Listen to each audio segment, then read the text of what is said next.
To me, you're a precious pearl. You make my head they swell. Would you be my wife? In my life, I need a wife. In my life, would you be my wife? In my life, I need a wife. In my life, would you be my queen? And can I be your king, girl? You stuck me like a bee sting. You pull my heart like string, girl. Do you be one cling? This is more than just a fling, girl. You be the kind of girl, girl, make a rap I want to sing. I was walking down the street one day. I saw this pretty girl walking in my way. I said, good girl, honey, would you be my babe? She said, yes, sir. I don't fall in love like say now play. Would you be my wife? Oh, yeah, yeah. Would you be my wife? Yeah, yeah. Would you be my wife? Oh, yeah, yeah. Would you be my wife? Yeah, yeah.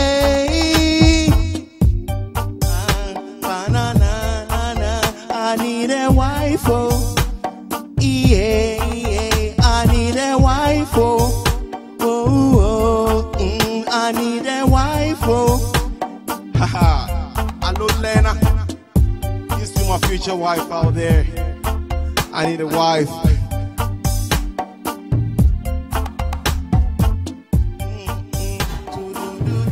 Okay. Good morning. It's a beautiful Monday morning. That was Kweku Biscuit.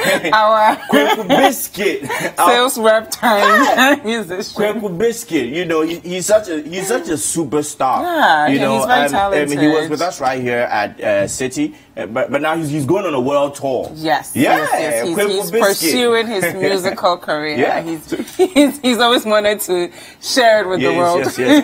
I'm very happy. You know, he was strategic. You know, he started doing music. He said, no, Charlie, I have to go and work at City FM. There, maybe DJ Manu play my song small. Have you ever asked a woman this question before? What, would you be my wife? Yeah.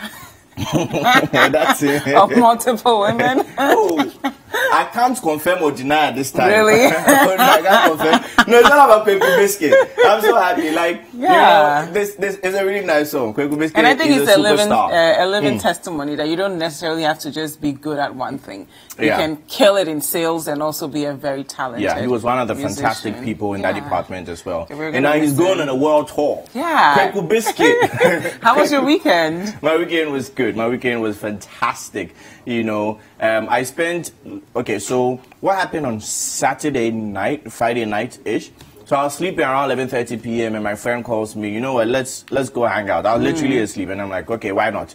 So I jump into the car and then we go driving through Su, and the saddest thing happened actually. Really? So there was a lady who was like obviously very drunk. Wow. You know, what time was this? It was around 1 a.m. Ah, okay, so she was obviously very drunk, and then there were 3 guys who one of them was holding the lady, and then the other one, they seemed like her friends, and one of them was recording her, and we felt it was very inappropriate. Yeah. So my friend and I, we parked the car and then went to confront them on the issue. There was a back and forth. The police came inside, they ran away, but then sadly, they ran away with the lady. So I feel very sad right now. They were mentioning her name as Shells. Okay, maybe they're friends with her. Maybe, but then still it was very inappropriate. But the police didn't do anything about it? No, by the time the police got there, they had run away. Ah. So they were mentioning her name as Shells. So I don't know if she's listening right now. If anybody knows any Shells who may have been hanging out with 3 young men around the Firefly Club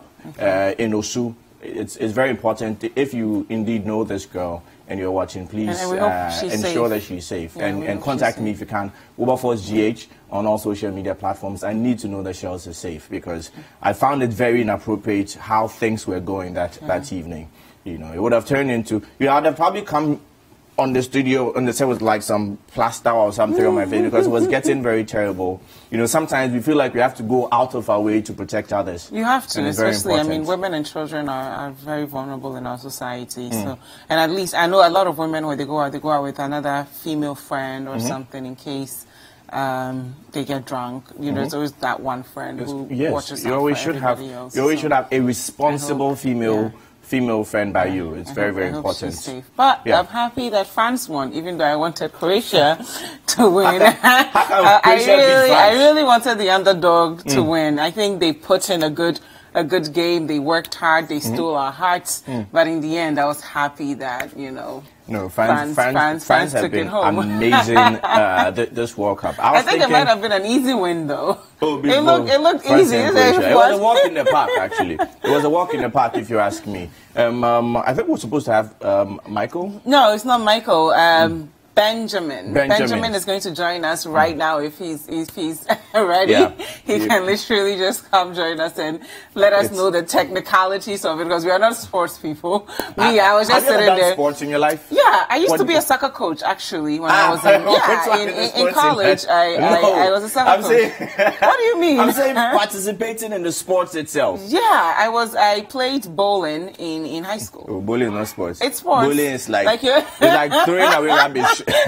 Like throwing away rubbish. That's no sports. So the thing is, we all had to do at least one sport before we graduated.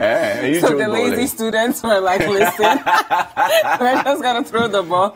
And I kid you not, I always lost. And they're like, how can you lose? You just throw in it, and I don't know, but it was fun. It was fun. I was an athlete. I played football. I played basketball. Yes. I love sports. Yeah. I love sports. I just get tired. Like when I run for a while, then I have some pains, some stitches here. over there. Yeah, and I start reflecting on my life, and I'm just like, it's not that thing of life choices. Books are easier. Exactly. Anyway. I think we should go for a quick break. This is Breakfast Daily. Thank you so much for spending your Monday morning with us. We are your hosts, Jifa Ekia Ametam. And I'm Isaac Spencer. Don't forget to join us with the hashtag Breakfast Daily, and our WhatsApp line is 0550-585-832. Don't go anywhere. We'll be right back.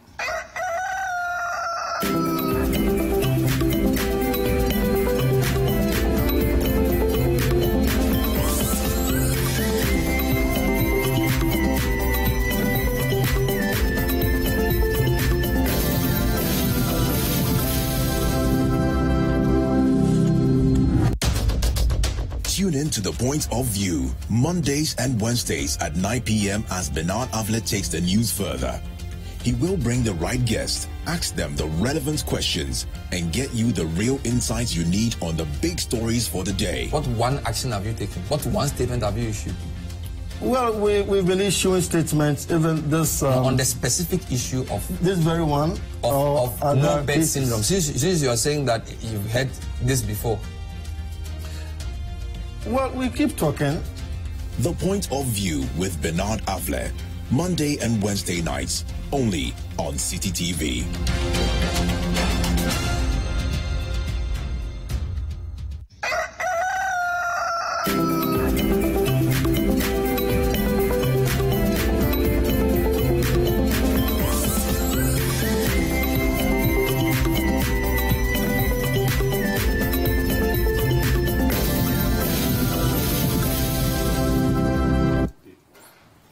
Welcome back. This is Breakfast Daily.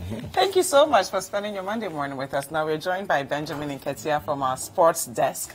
Can you tell us a bit about what happened this weekend? What team did you expect would win? Were there any surprises? Yeah, big surprises. I thought Croatia would win. Really? See, I thought I'm not the only one. How not? I mean, how look. Not? How? No, I mean, up to a certain point in the game, they were in the driving seat. I mean, it's a football game, but there were certain factors that I believe swung the game in France's favor. It's no use trying to. Please don't say the VAR or the penalty. I mean, let's not talk about VAR. We'll get there. Okay. You're a soccer coach, you should know. He's just trying to use jargon. Let's not talk so about that VAR. the people at home would think he knows what he's talking I mean, about. look, there was an incident in the first half, just before the France goal, where Antoine Griezmann, I think, took a dive. And that called for at least a VAR, which is the video assistant referee. So in the past, incidents like that would just pass. Now the referee his attention gets called, where he does a little review of a screen of the situation. I thought that called for a VAR. France, the free kick that led to the first goal. France scored from that goal. And then again, there was a penalty which was reviewed. I mean, he spent so much time reviewing that one that I still don't understand how he came up with that decision. You know what happened is like he looked at the and then he was going back and then he went back and looked at it again. Yes, turned again to look at the video. And he still gave the penalty, but look. The moment he decided to go for a review on that particular decision, I knew it was a penalty. Yeah. But it must have been a penalty. No, I mean, look, it was one of those situations that was subject to interpretation. For instance, we always used to say things like ball to hand, hand to ball. Those things don't exist anymore. The referee decides, or it's his discretion, what it is. But in that situation, if you use VAR, I mean, the incident happened in real time. If you use VAR, you are slowing it down, you are replaying it, you are going back again. It just takes out the real situation from the sequence. So for me, it looked like a penalty. I mean, we've seen even less intense incidents. I think his hand. Piqué and Umtiti, they were just jumping to head a ball. I mean, I've seen it given. Exactly. But so I felt like in the context of a World Cup where Croatia had fought back so hard to get back in the game. That was just a blow for them. It just knocked the stuffing out of them. There was no way they were going to come back. I'm waiting for our soccer coach to say something. No, I mean, I wanted to conclude this first before I jump in. Okay. But I noticed something different about the Croatia team yesterday that I didn't see previously. They will get to the France spot and then they'll just pass to each other and they won't kick the ball inside the net. And I'm like, what's going on? Do you think they were intimidated or what? I think that's a very interesting observation too, because you know, usually guys like Rakitic and Modric are long distance shot takers. And I was surprised that at a point towards the latter stages in the game, they weren't trying more, like she's saying, shots from distance, because France had their backline set and they were bent on playing the counter-attacking game. Again, you can say that, I mean, Croatia were at fault or were to blame, but it was a World Cup. Look, they were under pressure.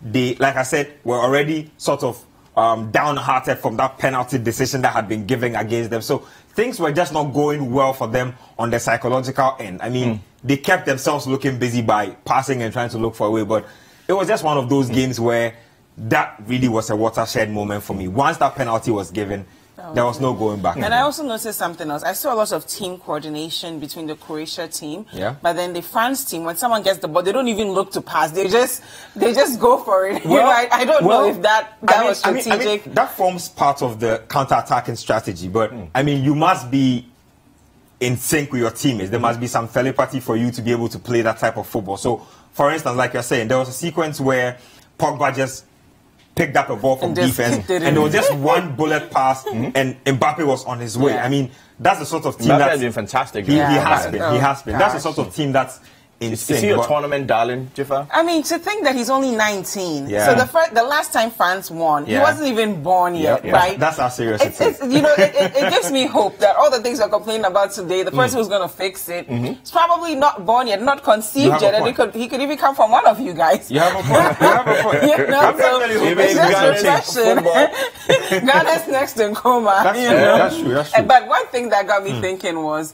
how sad it was that most of these guys in the French team were from Africa. Exactly. Right? And they helped France win the cup. So at what point should we critique the things that, I mean, as I was watching it, the thing that came to my mind was Nyantechi. Okay. You get me? I mean, that's a start. For instance, you're saying, at what time do we start to address the African problem? And that's a big issue, because in this World Cup, all the African teams exited at the group stage. And the last time this happened, I believe, was in 1982. Wow. Yeah, that's the last time all African teams actually exited at the group stage. Now, an African team is still yet to make a semi-final. The last person who came close enough was Asamoah Gyan, and guess what? That was on my birthday. He missed that penalty on my birthday. So you can imagine. So you really remember that day? Oh, I do. I mean, it actually gave me sort of a paradigm shift with regards to how I observed the game. I mean, you at one point you look at the game from a purely emotional point of view, and then it gets yanked away from you, and you're like, okay, you can't be doing this with your heart. Yeah, because you're gonna die. Truth of the matter is, like you're saying, Africa has taken steps now, or at least steps are being taken based on the number 12 documentary that we saw. There was one Zambian referee who was slated to go to the World Cup, but based on the revelations from the documentary, he had to withdraw himself. So reviews are being conducted. In Ghana, as we speak now, we are expecting that sometime soon, FIFA's normalization committee will be in town. Now, what usually happens is that when the normalization committee is in town, it means that there's trouble with your football, or your government has interfered to a point where they need to step in. Now, government have tried to sidestep those issues by sort of walking FIFA through the entire process. So FIFA have been involved in the sort of reforms that we are trying to carry out. So we don't expect that it's going to be the same radical approach from the normalization committee when they get here. Rather, we expect a more hand-in-hand approach. And I mean, for the continent as a whole, this whole refereeing debacle is a wake-up call to really get things doing. I don't know what specifically other countries are doing in their respective domains, but in Ghana, I have look. There's been no football for over a month. No type of football at all. No Colts football, no league football, nothing. So I mean, in Ghana, we are taking steps to address it. So we'll see what happens. Okay, now let's take a step back. The third place match between Belgium and England. Okay. Did the score go as you thought it would, or do you think at least England will score one goal? I mean, I thought they would get a goal, but Belgium largely were deserving of that win. I mean, they had a stronger team on paper. England, I have a lot of sentiments about England, but Why? yes, I mean, there's the notion that football in that country has seen a shift from what it used to be. But on the premise of that loss to Croatia, I mean, you really ask yourself, has it really happened, or have we just seen tiny traces of what is to come if it does happen eventually? I think it's the latter. I mean, the entire with the game against Croatia, I think the entire 120 minutes that they played, England just had one shot on goal. Yeah, one shot on target. One shot on target. And that was the only goal. And one of the Croatian defenders is echoing my sentiment, saying that England were talking up the fact that their soccer had changed. We play skillful football now. When the going gets tough, you went back to being England, playing long balls out the field hoping that something would happen. But that was very disgusting. So who has been your most disappointing player for the tournament? Is it Raheem Sterling? Most disappointing player for me? Raheem Sterling would definitely feature, but David De Gea would feature as well. David De Gea of Spain's La Roja. And then Neymar of Brazil. Look, after this tournament, he's one of those guys I'm looking at sideways like, you have a lot to prove now. Because even at his club side, Paris Saint-Germain, where he was purchased for big money, it's just, I mean, this tournament has revealed that Mbappe is not the star of Paris Saint-Germain. Neymar is not the star of Paris Saint-Germain. Football, things can change in a snap. So as it remains now, he has a lot of questions to answer. But like you said, David De Gea, Neymar, Raheem Sterling, I wasn't expecting so much. I mean, I don't deem him a superstar. So I wasn't expecting so much. So Neymar, David De Gea, big disappointments. Okay, and your best player, or would you also go for Modric? My best player of the tournament has to be Kylian Mbappe. It has to be Kylian Mbappe for me. Why? Are we not overhyping him? I don't think so. I think that the last time we had someone like that was Pele. Right? Yeah, 19 years scoring a goal at the World Cup. It's impressive. What were you doing at 19 years old? I almost joined the Black Stars myself. You joined the Black Stars? I almost joined the Black Stars myself. No, it's actually a golf club that we call ourselves the Black Stars. Anyway, but tell us why you were so impressed with his performance.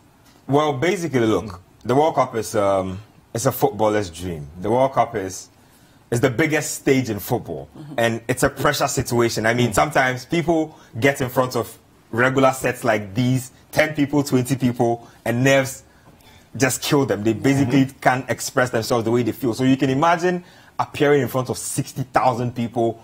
The global media is here. I mean, if I tell you about global reach of the World Cup, you'll be shocked. So, I mean, it's crazy. For 19 years, he seems like somebody who has his entire craft together. So basically, you see players who maybe are pacey or can dribble, can score. But at 19, he has his entire package together at a point that's way more mature beyond his years. So, I mean, his pace, his maturity, his ability to handle big situations. I mean, look at that goal he scored. He took it like it was a friendly game or it was just a regular football match. And you mean the fourth goal? Exactly my point. Exactly. He scored 4 goals at this World Cup. How many players come in and score 4 goals at the World Cup at age 19? That's huge. Now let me ask you quickly: what do you think differentiated the France team from the other African teams? Because I think this is very important. You have a team playing for France. Majority of the players are African, but somehow they managed to get there while the other African countries don't. And if these same guys were playing for an African team, would they have still won? Interesting question. It's a matter of discipline for me. I mean, I think that basically African teams are not disciplined. For instance, you hear of Cote d'Ivoire, one of Cote d'Ivoire's former coaches. He goes into the camp of the team, and they are speaking about the fact that we can be late for games and it shouldn't be a problem, or we can turn up late for training sessions and it shouldn't be a matter for anybody to be bothered about. So you come in late, this person comes in late, and nobody seems bothered. And he complains, and one of his staff members tell him that, you know, it's Africa, you can let these things slide. Wow. Yeah, this is the conduct of the team. But you get the sense that in a country like France, where these guys, like you're saying, have African origins, but yes. I mean, the mentality isn't really African because they've come up in European academies. They are taught not just football at the academies, you are taught leadership, you are taught about things that will eventually help to your holistic growth as a human being. So the level of discipline is different. I believe that the application of talent or the existence of talent might just about be the same, but these guys, of course, get more exposure to better facilities. They get, like I'm saying, more exposure to life coaches.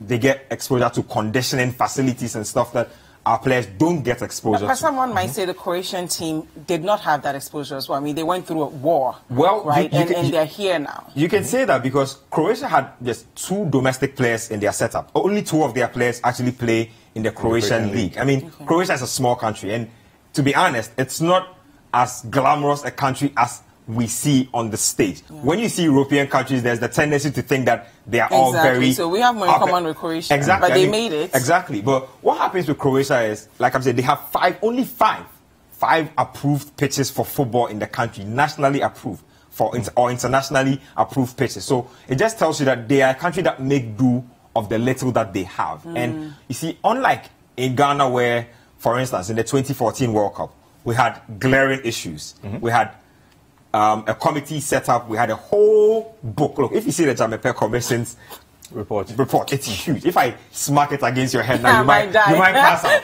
We had a whole book of recommendations of that nature, and we did not make use of it. There were recommendations that drew a roadmap to what football should be like, the evils, the don'ts, the do's, and whatnot. They are all in there, but did we take it seriously? No. Here we are now, licking our wounds about Kwesi Nyantakyi and what is done with the FA. So they take pragmatic steps. It's about planning, it's about taking steps, and it's about wanting to do well. Okay, so moving forward, is there a way for Ghana to make it that big? Is there a way for Ghana to make it that big? Guess what? Our football is at the halt now, so you need to think about that first. Before we can think about making it to another World Cup, there's an AFCON, and we haven't won the AFCON in how long? Only God knows. Over 30 years since we won the AFCON. And when I talk to guys like Stephen Appiah and some of the legends out there, they seem to think that our bigger preoccupation should be the AFCON and not the World Cup, because the World Cup, I mean, Qatar 2022 is quite a distance off. We have an AFCON qualifier to play. We have the AFCON to qualify for. So we should, first of all, think about putting our house in order. One of the key points that came up during the number 12 expose was the fact that we had a habit of paying bribes for matches where we were not winning matches fairly. I mean, Nilante van der Poel shockingly revealed that during his tenure, 2 Black Stars players walked up to him and spoke to him about paying indemnities. And now indemnities, of course, results to everything else. I mean, sort of football miscellaneous. Now, what is football miscellaneous? So those are the things we need to deal with. You need to deal with a merit-based system. Yes. What did you explain by the indemnities? Indemnities? Again? Well, basically the players said, no, as for the players, they didn't use the word indemnities, but that's the word football people use. I mean, the players came to him and told him point blank, there were no minced words. You need to pay bribes or we are going to lose this game. Wow. That's how it is. We need to move away from that sort of mentality. It needs to be on merit. You qualify on merit. You enter the team on merit, and you need to learn to win on merit. That's what it needs to happen. Now, quickly, for football lovers, what do you think their perceptions were before the game, and did it change after? The World Cup, you mean? Yes. Yes, it did. For the entire World Cup, before the World Cup, what teams were people expecting to win? And when I was watching, it reminded me of the National Science and Math quiz where people thought Presec was going to win, and then towards the end, nobody even remembered what Presec was. Well, basically, there was a lot of pessimism about Russia the country itself hosting the country. I mean, if you look at Russia's history, and then also exactly, I mean, prior to the World Cup, they had been involved in a doping scandal with regards to their athletics. I mean, just about everybody was supposedly roped in, to the point where the president himself had been connected, because the doping had been allowed to fester and authorities had turned a blind eye. So people were not too sure. And then the Russian league, I mean, records some of the highest incidences of racism. Wow. There's persistent racism in the Russian league. So, I mean, Putin, before the World Cup, according to legend, had warned Russians to be extremely nice. To be extremely nice to people that came to the World Cup. To the extent where, if you ask the Russian for water or for directions, you would get more than you bargained for most of the time. So I mean, it came to that point. They worked very hard. Exactly, it came to that point. And then when it came to the football itself, look, you would expect that usually the regular players would be in there. Brazil, Spain, Germany, Argentina. But again, you could look at the qualifying campaigns of all the teams concerned, and you would know that it really wasn't going to be as smooth a ride as everybody thought. But on the surface of excitement, for me, this is the most exciting World Cup you could have watched. The most unpredictable. Definitely the most in terms of money generated. FIFA will make billions of dollars from this World Cup. So, I mean, they won't be mad. They'll pay France their money. Everybody else will go home happy, and we'll see what happens. Okay, so quick question before you go. Do you think, you know, there's always been, beyond the number 12, there's been the perception of corruption and fixed matches world over. Yeah. Do you think this World Cup reflects hope for football by way of corruption, or do you feel this World Cup may have been tainted or compromised in a way? Well, I think this World Cup definitely paints a picture of progress, or paints a picture of hope, actually. Now, what that documentary did was, it brought extra attention and extra eyes to officiating at this World Cup. Now, you realize that with VAR going on, as a referee, you can almost not put a foot wrong. You realize from the referee's reaction to the VAR in the final, he checked it out, was heading back towards the pitch, and then went back again to look. Just to make sure, because you don't want to be the one at the center of a World Cup controversy storm. So I definitely think that it's brought more nuance to how referees, I mean, use their skill sets as referees on the pitch. You won't just give a penalty because you have Argentina in your heart by sentiment. You will go out there and will apply the rules of the game how they need to be applied. Okay. Thank you so much, Benjamin Ketiana. We've told you about our highlights of the World Cup. Let us know what your highlights are. I think my best game for the World Cup was Belgium-Brazil. Oh, what was your best tournament? game? Spain-Portugal. Ronaldo Portugal with the free kick at the end. That was my highlight of the World Cup. I think mine was when Croatia won from England. But let us know what your highlight was with the hashtag Breakfast Daily. Any memories you had, low lights as well. And our WhatsApp line is 0550-585-832. Do not go anywhere. Breakfast Daily continues.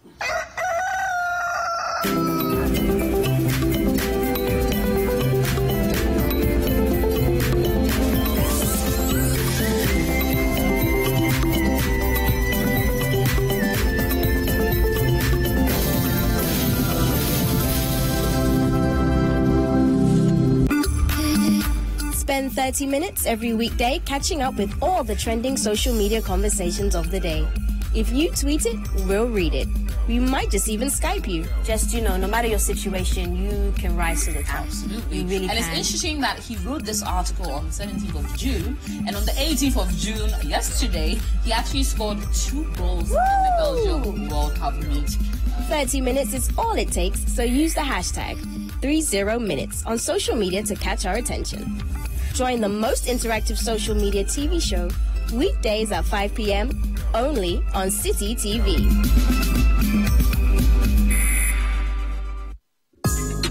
Every Thursday night on City TV, you're welcome to join women from different backgrounds and opinions as they weigh in on your relationship issues. Watch Sister Sister as the ladies get real with issues about love, marriage, betrayal, sex, dating, trust, finances, and more. Sometimes some of the guys are like, oh no, they want to wait before they get married. So there are little questions. Oh, I'm saying, hold on, ladies. what if she does all the kiss and all of that and still nothing? That's it. If he really wants you like that. You see, so it's like Join Jessica and her sisters for City TV's all-women talk show, Sister Sister, every Thursday at 7 p.m. Also, live on 97.3 City FM.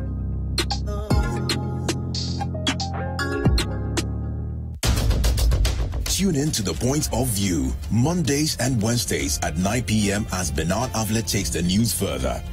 He will bring the right guest, ask them the relevant questions, and get you the real insights you need on the big stories for the day. What one action have you taken? What one statement have you issued? Well, we've been issuing statements, even this... on the specific issue of... This very one. Of no bed syndrome. Since you are saying that you've had this before. Well, we keep talking. The Point of View with Bernard Avlet, Monday and Wednesday nights, only on City TV.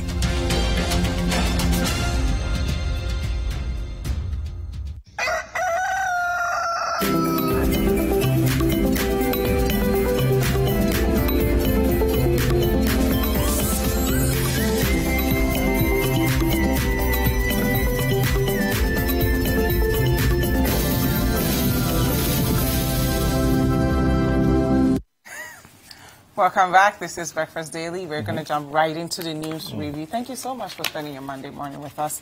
We're going to start with the daily graphic. Prepare for graduates of free SHS. Asantehene tells government. That story is on page 16 and is coming from the Otumfuo Osei II. He was addressing the congregation at KNUST last Saturday. The daily graphic. On to the next story. Anxiety builds over budget review. Finance Minister says mid-year review, mid-year package good. That story is on page 3, and there's a beautiful picture of our Finance Minister, Mr. Ken Ofori-Atta. Okay, the Ghanaian Times is the next paper we shall look at. The Ghanaian Times, it says here that provision of infrastructure resources prepare for free SHS graduates. This is coming from Otumfuo Osei II, the Asantehene himself, as he's urging the universities, and also 2 million students to be equipped with entrepreneurial skills within 5 years. It's a picture here of Dr. Awal. And also 37 Military Hospital Pathology Lab becomes West Africa's first ISO accredited lab. The full story of that is on page 15 this morning. France are world champions. Indeed, they are in football. The government declares 1-month closed season for fishing. And finally, Ghana prepares against crisis at sea. Anyway. In the Chronicle, we have massive raid on pension fund. Debt ghost swallows 517,000, almost 517,000 Ghana cedis monthly dues. That stories are on pages 2 and 3. Hannah Bisu leads NDC demo at Demo 2 Kolebu. So Hannah Bisu is leading an NDC demo to Kolebu. Police grab Akachi terror. And France are world champs. J.H. Mensah, the doyen of economics, lies cold. They have it. There's a really nice picture of the late J.H. Mensah on the front page. The Crusading Guide, the new Crusading Guide, says over here that has on its front page, government bans fishing between August 7 to September 4. That's what we have largely printed on the front page of the new Crusading Guide. Government bans fishing between August 7 and September 4, but Homowa Festival won't be affected. Also, 1 million jobs agenda is not a fallacy. NAM Communications Director Arnold Asamoah Beidu. And finally, tithe collecting pastors are robbing members. Evangelist obeying. Now, there are many peers currently. Pastors have different opinions on the issue of tithing. In the Daily Heritage, we have Gavi hints of increase in taxes in mid-year budget. That story is on page 2. Government declares no fishing on sea from August 7th to September 4th. But Homowa Festival won't be affected. But, I mean, we all do need to eat fish, especially with the ban on tilapia. So I hope ash fish lovers will be fine. That story is on page 5. School feeding kitchen angers residents as caterer cooks in dusty structure for over 300 pupils. That story is on page 3, and there's a picture here that is very sad of the conditions in which these caterers are cooking for the 300 students. Okay, the Herald has on its front page that Speaker throws tantrums over Parliament hotel revelation, and also importers flee Ghana over killer taxes, but more to come this week. Jirapa Municipal Assembly in turmoil. MC faces impeachment over corruption. And finally, 2 ministers accused of harassment as CNA Alaska complains in SOS letter to Jubilee House. That's what we have on the front page of the Herald this morning. In the Today newspaper, Freddie Blay must apologize. That story is on page 3. NDC elections, Akamba Ice National Organizer post. That story is also on page 3. Exposed how minister sabotaged his deputy. The story is on page 3. The Finder has on its front page this morning, Wasi Varsity eludes 193,882 as they fail to obtain A1 to C6 in mathematics. And also government to train 10,000 SHS students annually in entrepreneurship. The full story is on page 8. Beige Bank sacks over 500 staff. New BOG measures could cause over 5,000 job losses. We discussed this earlier on, earlier editions of the show. Now, minority kicks against $90 million Bonso University. And finally, Ghana's iconic poet, Professor Atukwei Okai, dies at 77 years. The full sad story is on page 16. May his soul rest in perfect peace. Yes, may his soul rest in peace, indeed. And last paper we'll do is the Business Day. Economy enters red zone. Public debt stock hits 154 billion Ghana cedis. Every Ghanaian owes 5,500 Ghana cedis. That story is on page 4. Brain drain killing Ghanaian economy. That story is on page 2. Fluctuation of inflation. Why the rise? Story on page 3. And finally, drivers bribe Ghana police with 82 pesos. That story is on page 4, and that is very, very sad. Okay, well, we'll just introduce our guests for this morning. Joining us for the news review segment on Breakfast Daily, we have been joined by John Kumah. He is the CEO of the National Entrepreneurial and Innovation Plan. Good morning, John. Good morning. And welcome to Breakfast Daily. Good morning. How are you? I'm very good.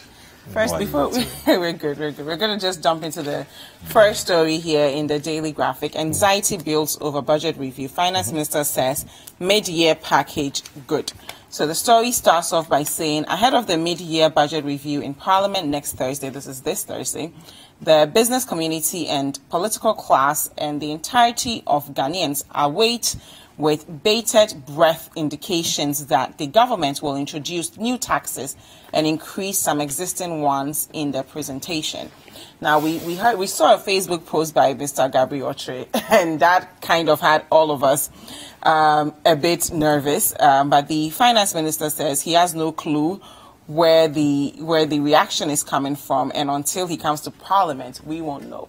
What are your thoughts on this? Well, good morning to viewers.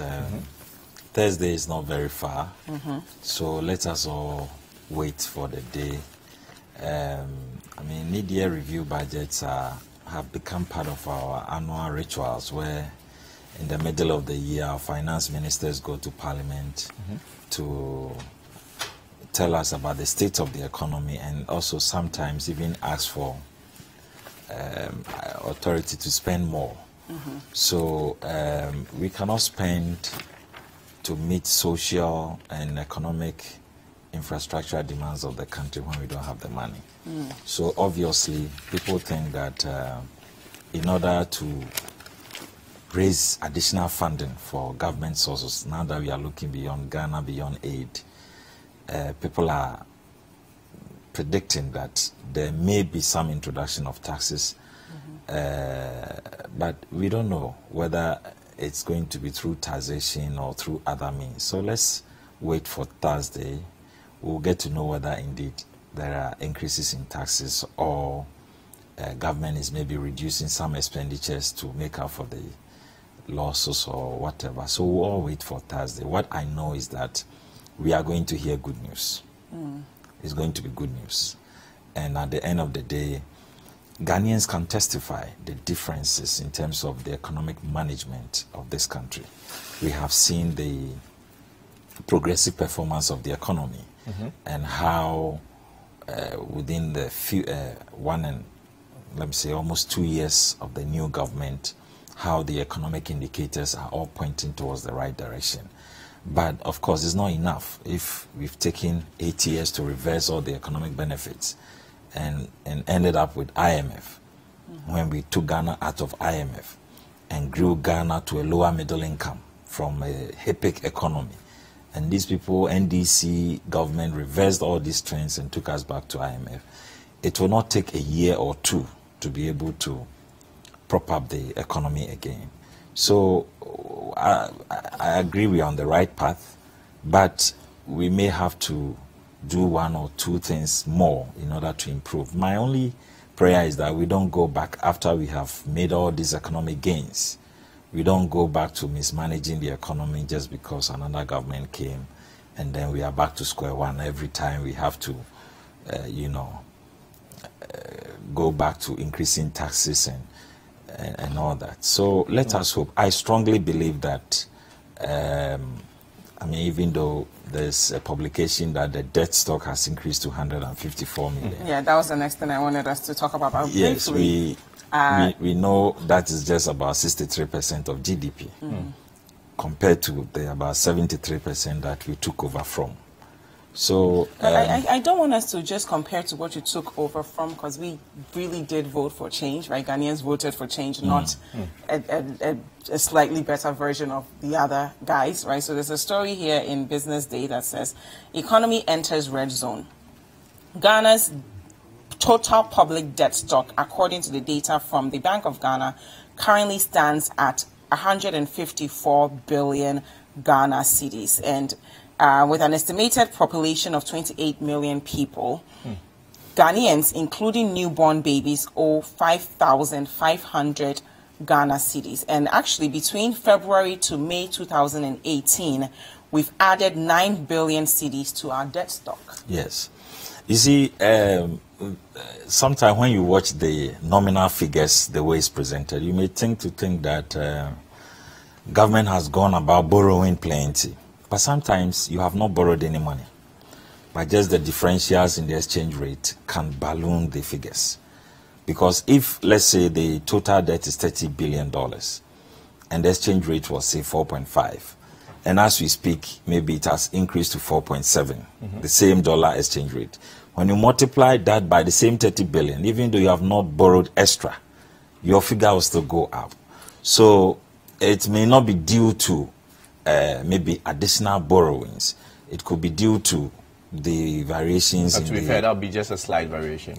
Well, that because could be. reference is made even in this paper to the ESLA bond and the like. So yes, the which fact are that all, we are going for quite a few bonds, I think. Yes, which are all relevant. Significantly adds to the debt stock. Yes, which are all relevant in sustaining the economy. You see, debt is not necessarily bad if you manage it properly to create more productive centers of the economy and you're able to expand, then you gain from it. But if you borrow to waste it, that's where there's a problem. And that has always been our concern with the NDC. They borrowed money, we didn't see the impact of the borrowing. But at least now we are seeing the reasons for the borrowing. This ESLA we are talking about is as a result of the NDC wastage and borrowing. we needed to borrow to settle the debts. That's sadly the reality. That even though we are borrowing, we are not even borrowing for infrastructure development, as should be the case. But as a country, we have already committed to all these debts, and it's our obligation to make sure that we pay the debt. So even our governments are now forced to borrow to pay debts, which is not the right way to go. And to solve these issues, you can't do it in a year.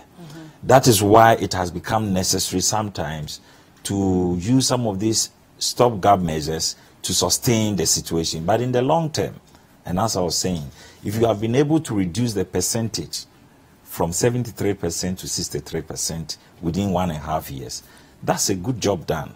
And it is not enough, as we are all saying. We are still in the red zone, as people are putting it. Yeah, but we can do better. But we must commend the efforts that government has shown so far, that we are pointing towards the right direction. But let's look at the economy for a bit. You can grow the economy by increasing taxes, right? You can also borrow, or you can actually generate revenue locally. The last time you came here, I think you mentioned about 18 factories being commissioned. You were at the 19th one. What has happened? Because at this point, I would actually expect us to be talking about the contribution production, right? Yes. Producing things locally has contributed to the economy, not really holding our breath if our taxes will increase. And that's really the change that a lot of us were expecting from this government, especially since we've been hearing one district, one factory since the early days of the elections. So where does production play in all of this? A lot. Production is playing a lot, but some of these infrastructures that you need to drastically change the foundations and structures of the economy cannot be done in a year or two, sometimes not even one term. If you are looking to build an economy based on production, then some of the programs that you put in place will be long-term. For instance, you are doing one district, one factory, which you need raw materials. So you are saying that producing for food and jobs, so that you are expanding the agricultural base to feed into the industries that you are setting up. But these things cannot be done within 1 year and 2 years. You see the impact. It may take a while. That's what I'm saying. Once there is a program that is seeking to address the long-term impact on these debts and need to raise funding, we will get there. But we cannot get there whilst you still have obligations to pay debts on the economy that has already been mismanaged. So in the short term, you need some of these reliefs in order to hold on. But I can assure you, even through my outfit alone, we are doing a lot in terms of creating jobs in the private sector. But you are not going to see the impact this particular year or two. But over time, you are going to see that all the efforts that we made, or we continuously make, I mean, by ending of this month, hopefully next 2 weeks, His Excellency the President is giving funding support to about 1,350 businesses, ranging from 10,000 cedis to 100,000 Ghana cedis. We have already trained about 7,000. So all these things, you may not see the impact this year, but going forward, you see that creativity and innovation in the job creation arena, and then the one district, one factory, as more and more are taking off. I talked about 19. The last time EDIF came out, they said they have financed 33 at different stages. Now the banks are also financing different ones. So we may not see the impact now because we are still in the processes. But eventually, once there's a program to address the long-term economic structure of the country, we are going to see a positive impact. What you have said to us, in a nutshell, is to tell us that even by way of production, we shouldn't expect revenue in the immediate, time. We shouldn't expect revenue right now. We should. I mean, you just said that some would take even beyond the 10 for us to get in revenue from production. So it means we are more or less in a way dependent on taxes for revenue, taxes and loans that we keep on taking. Now let's talk about government expenditure and government spending, because I don't want us to move or assume that VAT will not be increased or taxes will not be increased come Thursday. I don't want us to make that assumption because there has not been any strong indication from government or word from government that we are not going to increase taxes. Or we are going to increase taxes. Yes, fine. But I mean, it has been put out there that you are going to increase taxes. It has been put out there that you are going to increase taxes, but we have not heard. I mean, the government is always in a position, if it's something that they don't intend to do, they'll come out strong to say that, no, it's not true. It's the minority that they are playing tricks and all those things. So let's move away from that. Now let's go to how government is spending. Okay, let's look at the size of government. There are about 1,000 people working at the office of the president, the Jubilee House right now. We have 110 ministers. Now we are looking at spending, just government spending. Even beneficiaries of the free SHS are saying that, look, we took our children to private schools. We are not saying that we cannot pay secondary school fees. So let it be, it should be means dependent. You know, let us analyze people's means before we decide to give free SHS for everybody. So government is spending in ways that the people of Ghana have not necessarily demanded they spend there. You understand? We are spending a lot of money as a government. Should we not look at how much we are spending rather than think of taxation? Okay, so let's look at the facts. Last, let's say, 2017 budget, government reduced the deficits, when you're talking about expenditures, from 9% to 6.3%. That clearly means that government was spending less. This year in 2018, the deficit target is 4%. And so far, government has not exceeded the target. So you cannot clearly assume that government is overspending because 1,000 people are working. If you check the budget of government. In spending on salaries of these workers. Yes, but when you check the budget. We have not looked at the other benefits these 110 ministers are getting. They are provided housing. I believe most of them have been given accommodation. They've been given vehicles. They've been given staff that are being paid. We have not calculated all these. We're just looking at probably their salaries and saying we are spending less, which might not necessarily be the case. What about their benefits?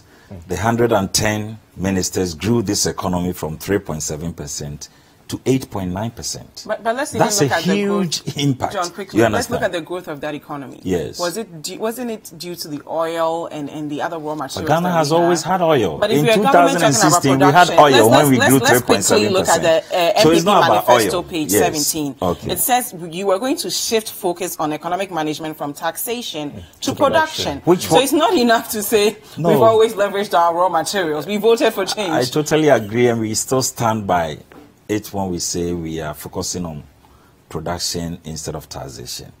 Now, some taxes are, inevitable in any economy. But when you bring nuisance taxes, like the ones since we came over the 1.5 years, we have repealed about 14 taxes, taken away about 14 taxes as we promised. Now, some of the taxes will eventually help promote production.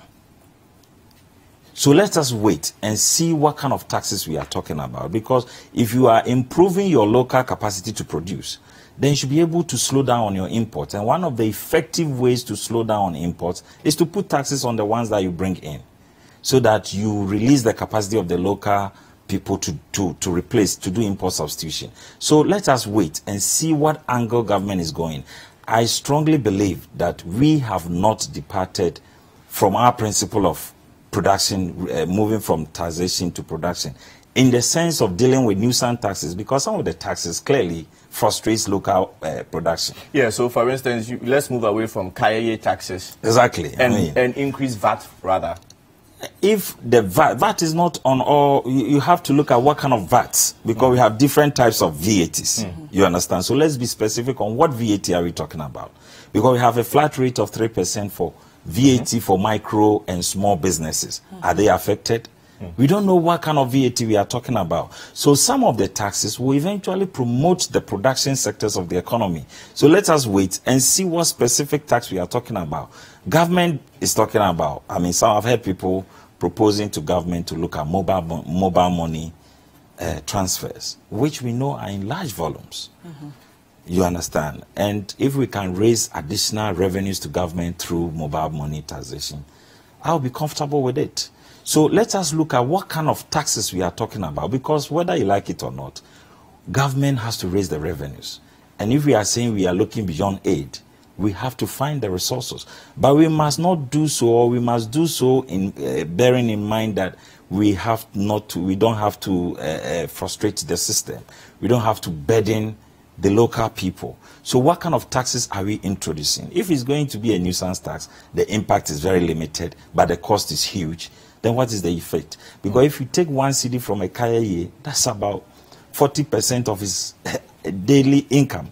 But when you take that out and he's comfortable to at least feed himself in the day, as a government, you have done well, because the 1 CD from Kaya may not really generate so much for you anyway. VAT will generally increase from 17.5 to 21.5.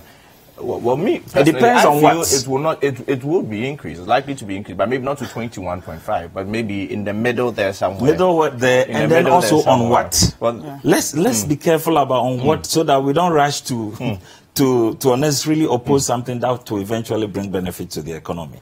So let's have an open mind. But the VAT component is on almost everything. Not necessarily. I've told you that there's a flat rate. Well, we have here in the manifesto at least that the MPP was going to abolish the 17.5 VAT on imported medicine that are not produced in the country. Abolish 17.5% VAT on financial services. Which we have abolish the 5% VAT on real estate sales. Which we have done. Abolish the 17.5% VAT on domestic airline tickets. Which we have done all of that. Yes. All that aside, I still see GTP and Co. complaining that their businesses have gone down. So we've gone from, yes, you've done all these things, but people who are manufacturing locally are struggling, right? Because we are flooding our markets with counterfeit goods. We're not able to put not even imports. What's the word I'm looking for? When you put, I've forgotten. Just duties, right? Even our poultry sector, right? People are flooding our markets with things that cost pesos. So our local businesses are not able to compete. Yes. How are we addressing all these things for the average Ghanaian who's already struggling? Yes. So even if you tell me you're increasing tax by 0.2%, that's a lot of money, right? So it might not be for the Kayaye, but me as a small business owner, it will run me out of business. Okay, so let's be specific about what taxes we are dealing with. All these nuisance taxes, as I've told you, we have repealed them. We are no longer taking them. But, like you are rightly saying, GTP is complaining. Why do we allow cheap clothing to come and flood the market to destroy our local capacity to produce clothing in the country?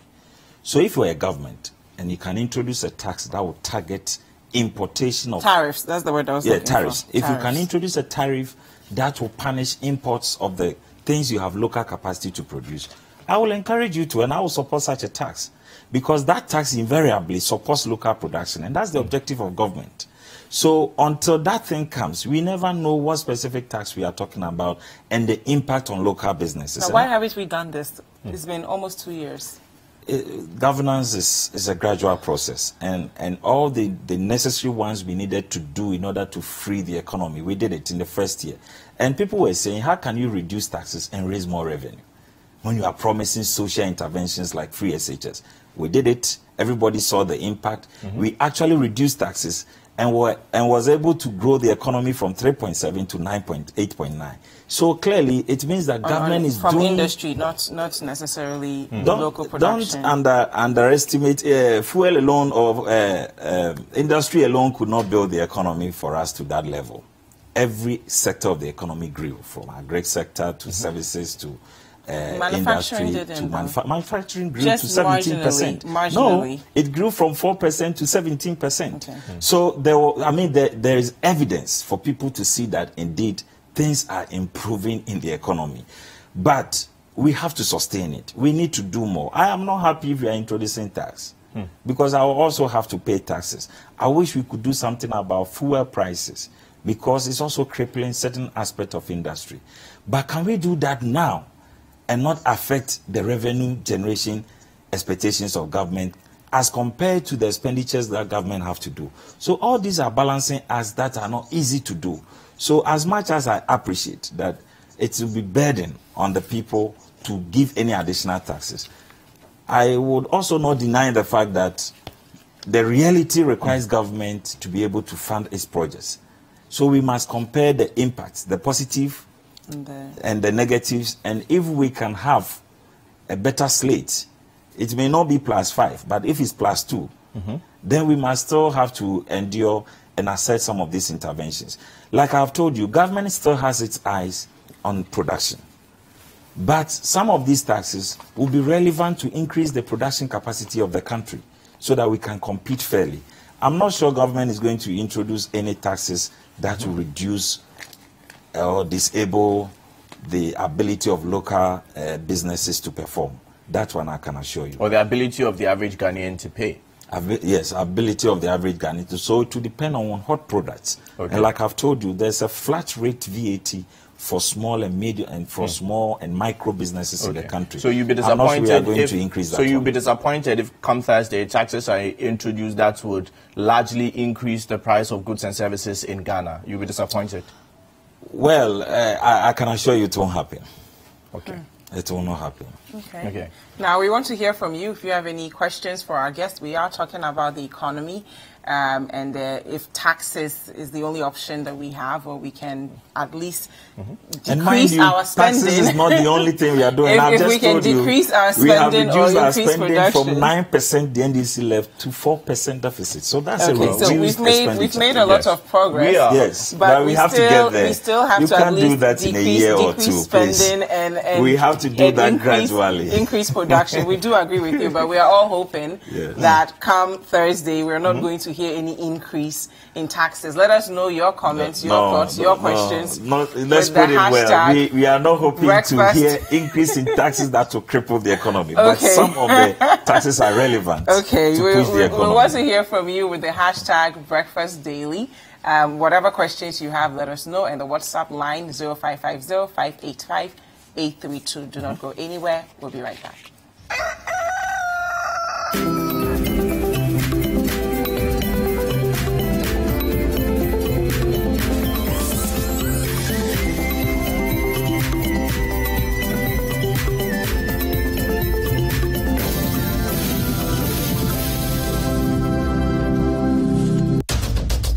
Tune in to The Point of View, Mondays and Wednesdays at 9 p.m. as Bernard Avlet takes the news further. He will bring the right guest, ask them the relevant questions, and get you the real insights you need on the big stories for the day. What one action have you taken? What one statement have you issued?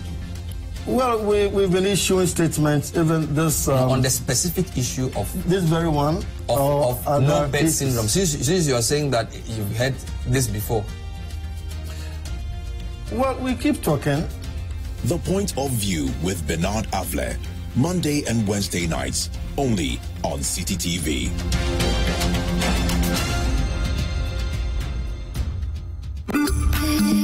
Spend 30 minutes every weekday catching up with all the trending social media conversations of the day.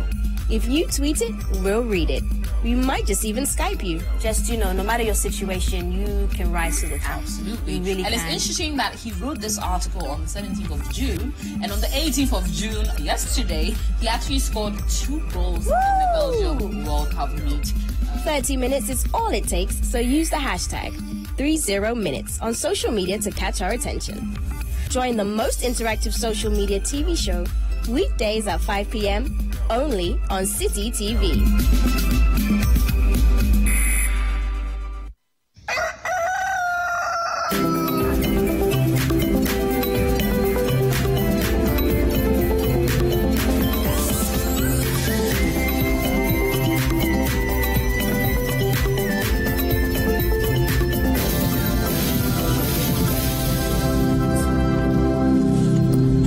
Welcome back to Breakfast Daily. Still the news review with John Kumah, the NEIP boss. But remember that we're expecting an NDC counterpart, but unfortunately he was unable to make it. And we have some messages from you guys. I'll read briefly. This is from Dr. Abedi from Kwada. So he says, "Good morning, champion host. His Majesty Otunfo Oseitutu II has really spoken well.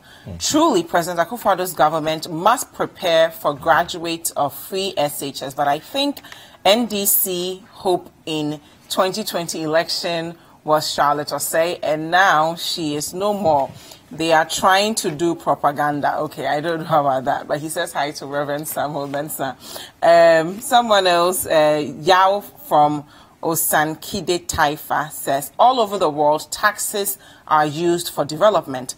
How can tax increase cripple businesses if the government of the day will not collect taxes on interest of or taxes in the interest of create, loot, and share? We all know that President Akufo-Addo-led MPP government is working tirelessly for the betterment of the ordinary Ghanaians. So if they increase taxes, it will surely be for the benefit of Ghanaians, but not their selfish interest. I think this is all sarcasm because he ends it by saying Mahama should come again. So I'm not really sure how, but that was his message.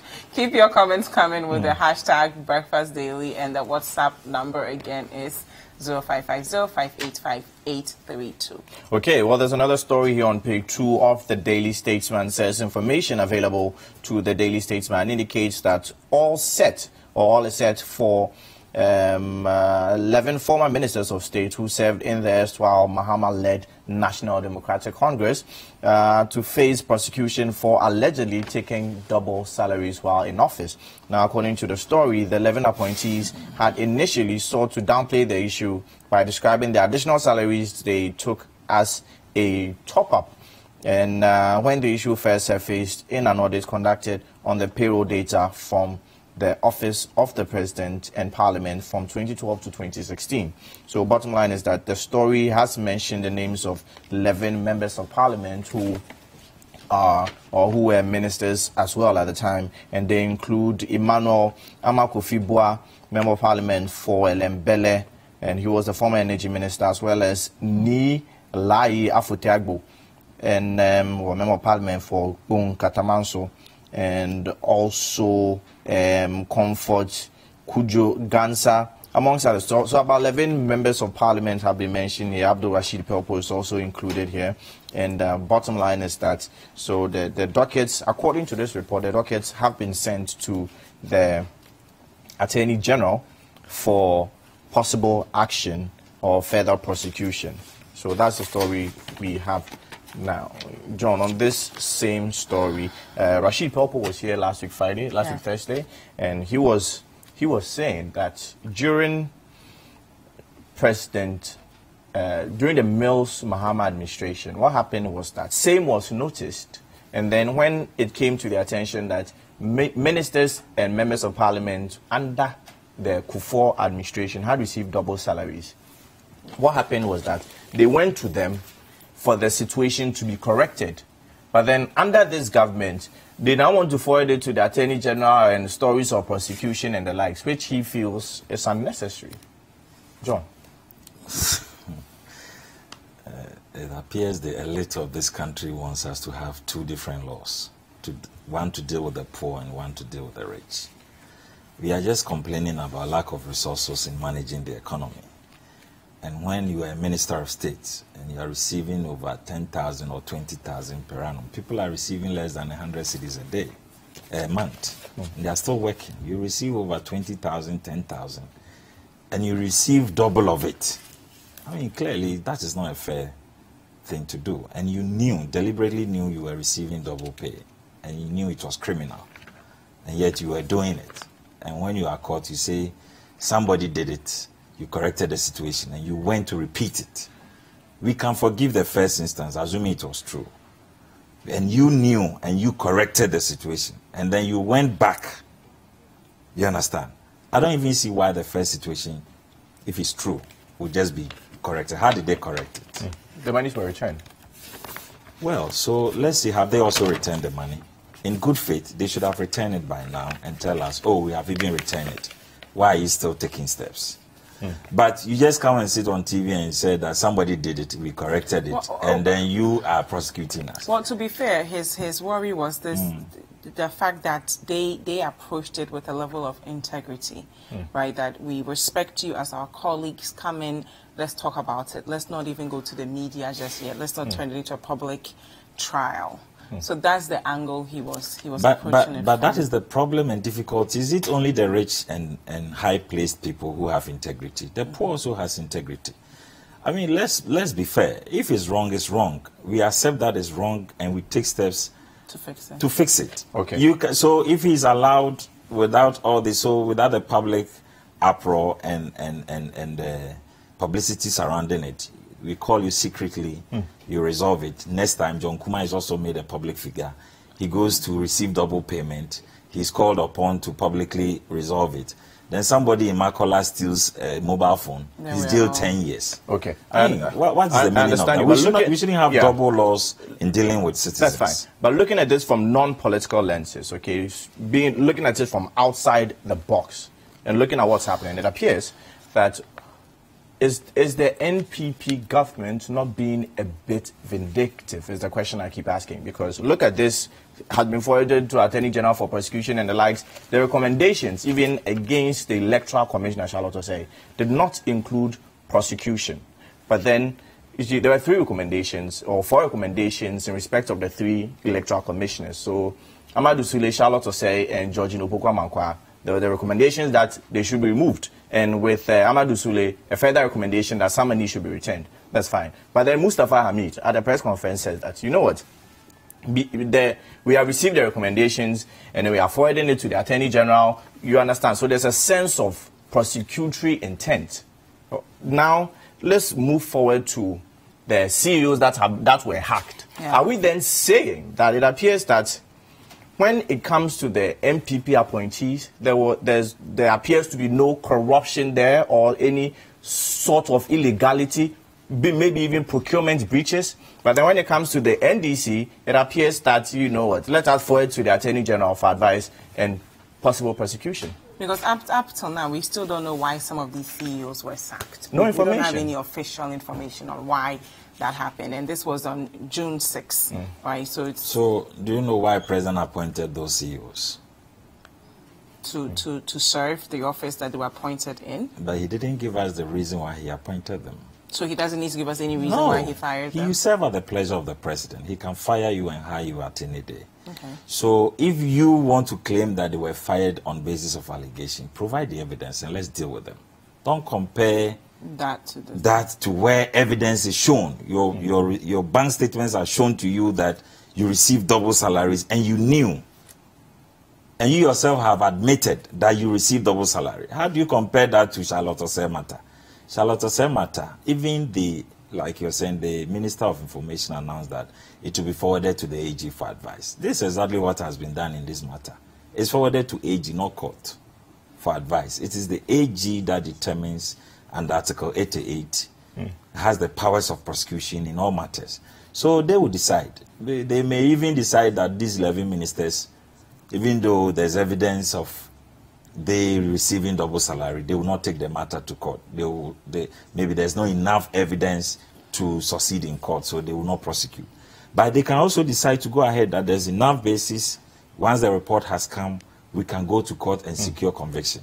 That's a matter for the AG to decide. So I don't see the difference. With all these, well, most of these CEOs that were sacked, they were all investigated for corruption. How sure are you? No, it's true. Alex Obeng of Bost was, Alex Obeng was cleared. Yes. But so the fact that you are investigated, why are you criminalizing people just because they've been investigated? No, I'm just saying that it appears, I just want you to accept this assertion. It appears that when it comes to these individuals or government appointees, it appears 100% of the time they are cleared. But then when it comes to appointees under the NDC, there seems to be a bit of corruption there. It just creates a certain picture which is very uncomfortable. Well, I don't know how you want people to be dealt with, because you are also not beyond allegations. Somebody can I'm just confused at this point. Create a rumor around you. Yes, no. I'm just confused at this point. Just tell us that. Investigated just tell us and cleared. If you are accusing the CID for not doing a proper job, that's a different thing. But if reports come that you are cleared and you still want to stand on why they were cleared. No, why were they sacked then? But why were they employed in the first place? You serve at the pleasure of the president. If today he decides he doesn't need your service, who am I to question it? You serve at the pleasure. As I sit here, I'm a CEO appointed by the president. If this morning he announces that, John Kumah, I don't need your service, he did not discuss with you why he appointed me in the first place. So why will he come out to discuss why he's dismissing me? But if there's evidence that those who are dismissed are involved in specific acts of corruption, nothing stops any one of us from taking steps to investigate and to prosecute. And His Excellency has never shielded anybody from prosecutions, if indeed there is evidence. But if you want to create issues of perceptions, oh, he's corrupt, that's why he was dismissed, when you have no grounds to prove same. That is very unfair because it can happen to you. People can create rumors around you. And even when you have come out to deny and shown that you are innocent, and people still hold on to the same lies against you, it will not be fair. But where people have been accused or made allegations are made against people and evidence are given and they admit, these are two different scenarios. So don't compare people who have just been accused without proof of any evidence to those who have been accused with evidence. And if you have any evidence against any NPP appointee, let me assure you, His Excellency Nana Addo Dankwa Akufo-Addo will not protect anybody.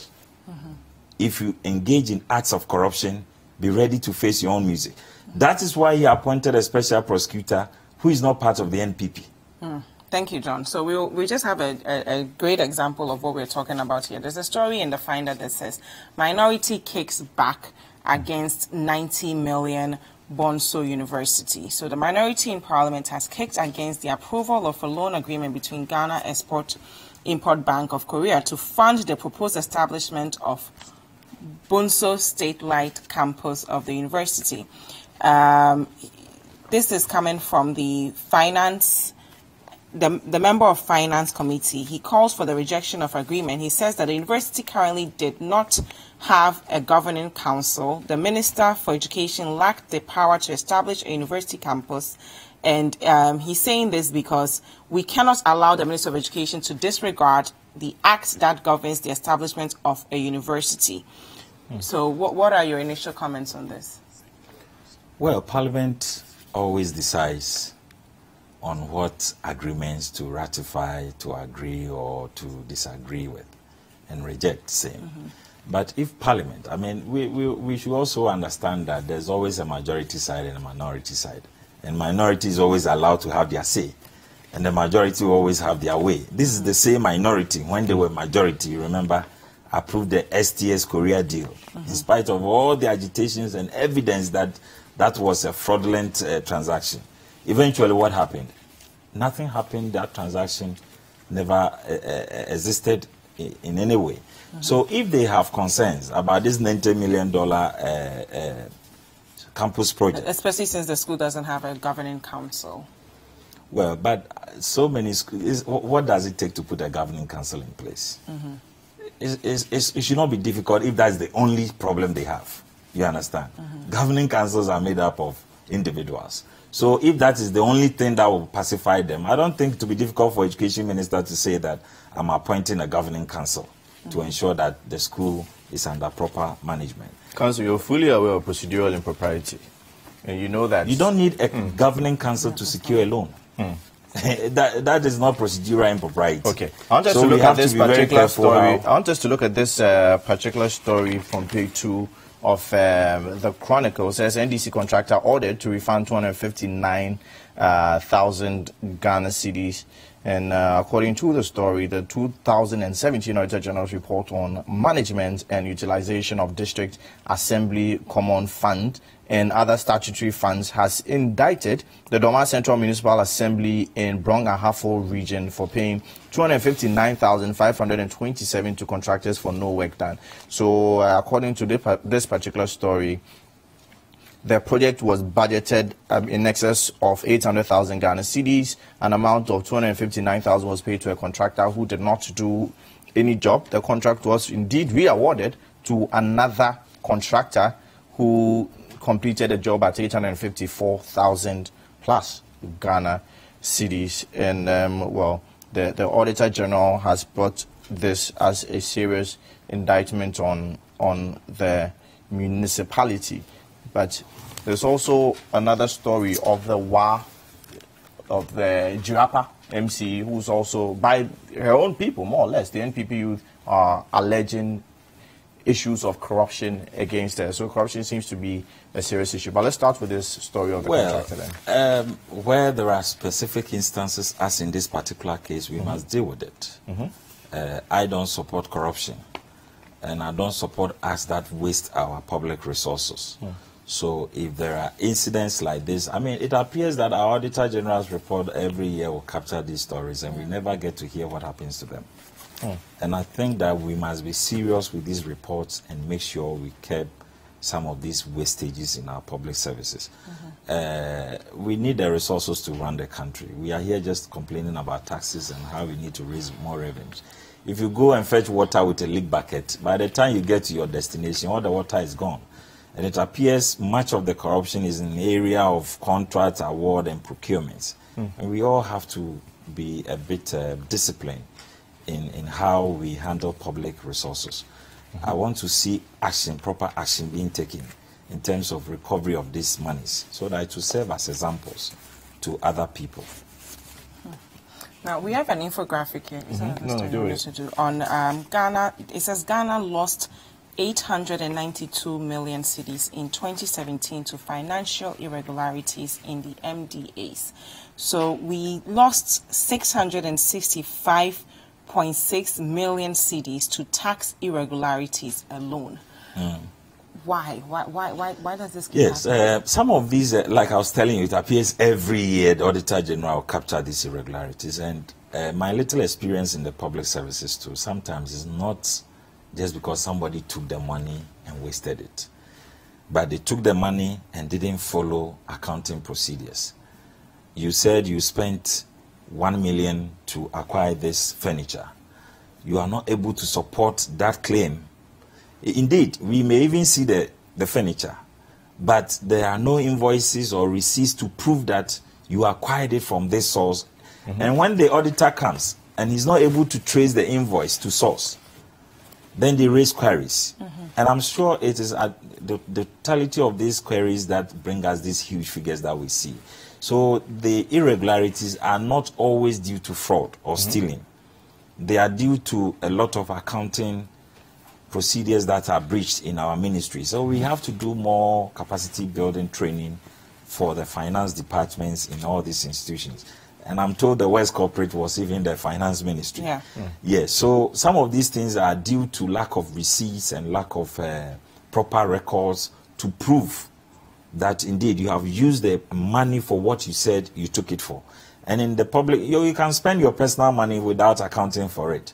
But in the public space, when you spend, there must be records to show that indeed you spent it on this basis, and there are documents to prove that you spent it. Sometimes, some of them just spend without providing the necessary documentation. And that's what leads to all these irregularities that we find a lot in the Auditor General's report, because it appears every year. And sometimes when you hear the volumes of monies we are talking about, it's frightening. We have to do a lot to stop some of these things. But what's the way forward, right? Because if you're telling the regular Ghanaian that we need money, where we might tax you, meanwhile, your employer is not going to increase your monthly salary, fuel prices are increasing, then you hear about tax irregularities and we're taking it as normal. How should we feel? Do you think we are urgent? First of all, it's not normal. It is not normal. And I feel the anger of people when they talk about these irregularities. It's not normal. But it appears we are always helpless. But I think two things must happen. First of all, we must begin to see prosecutions of those who deliberately waste. And in fact, if you look at our act, it talks about willful causing financial loss. So you may cause a financial loss and still be free if it is proved that it was not willful. You understand? Because sometimes it was not due to your acts of stealing or fraud that led to the loss. It could be genuine. I mean, every instance or specific situation have their explanations. But we must begin to see prosecution. Secondly, the genuine irregularities that happen in our various finance departments, we must begin to see capacity building for our staffs who handle the financial documents. They must do the proper accounting. You don't take a penny without properly accounting for it. So these two things must happen. I'm very happy, at least His Excellency is very serious about the first suggestion, beginning to see prosecution. You saw the last board that was put in place for the special prosecutor. You have almost all those who matter in it. The Auditor General, if he discovers the irregularity, the special prosecutor is in there immediately to take action, so that we don't waste time and not hear anything after all the complaints that we go through. So I believe that gradually we are all itching there. But I think we must also do much more education for those who handle our finances. In the public space, I've come to understand that it is not all the monies that go into people's pockets. Some are genuinely as a result of proper accounting for the expenditures they have made. And that can be corrected when we educate people to understand that you can't do this without doing this. And due to it brings a number of initiatives. You heard about giftments and all those processes to improve on public spending. It may be slow, but it is necessary to ensure that we don't get some of these stories coming out to say that public resources are being wasted. People must see the results of such wastefulness when they happen. Okay. Thank you very much, John Kumah, for joining us this morning on News Review. We'll take your final comments on anything that we have. And before you make your final comment, there's a story here on citynewsroom.com that says fuel prices to increase this month. That is coming from the Institute of Energy Security. What can we survive in this country? We will survive. We will survive. As for the fuel, I personally think I wish we could do something about it. Because of the so many taxes we have also introduced on the fuel build-up, it becomes difficult. And we are saying that deregulation, if it goes up on the world market, it has to go up here. It's unfortunate that deregulation has only been shown to mean only upward increases. There was a time that the world market price reduced to less than $20 under the NDC. Instead of reducing it for us to enjoy, they rather brought new taxes to keep it at where it was. And that has been our bane till today. It will take Parliament to decide to do something about those taxes. And until that is done, we may have to continue to endure all these periodic increases in the fuel prices.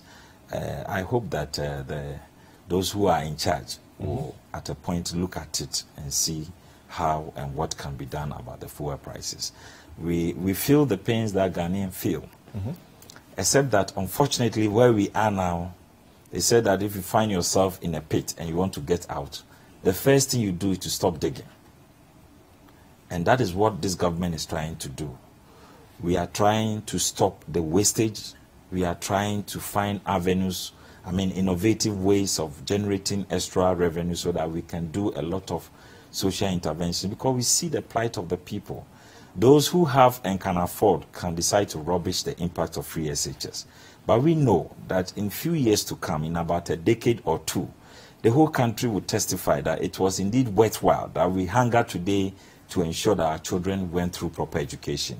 So I will pray that Ghanaians accept the interventions and initiatives of the government and support His Excellency the President, so that all the good plans that he has for us, we'll be able to achieve majority of them as much as possible. Thank you very much, John. John Kumah is the CEO of the NEIP, that's the National Entrepreneurship and Innovative Plan, or Innovation Plan. Thank you very much for joining us on Breakfast Daily. Yes. Thank you. Keep the comments coming with the hashtag Breakfast Daily and the WhatsApp line 0550-585-832. Up next, we're going to have a tribute to the late Professor Atukwei Okai. He was a Ghanaian poet, cultural activist, and an academic. He was the Secretary General of the Pan-African Writers Association and the former president of the Ghana Association of Writers. Do not go anywhere. We'll be right back.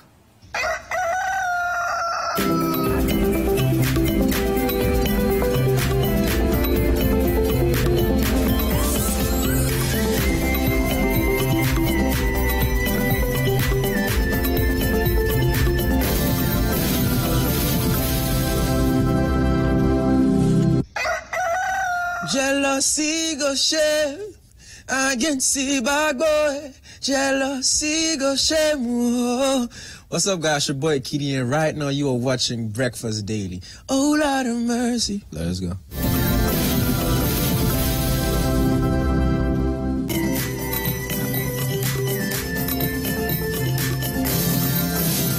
Good morning, Ghana. Good morning, world. You're in tune to the Breakfast Daily on CTTV. Stoneboy says so. Keep it locked. Don't log off. Beep.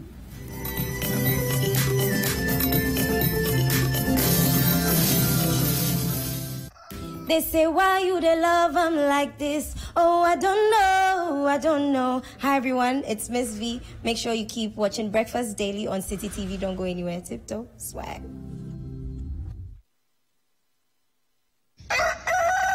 Hey family, my name is Joe Metal and you're watching Breakfast Daily on City TV. Keep watching, don't go nowhere.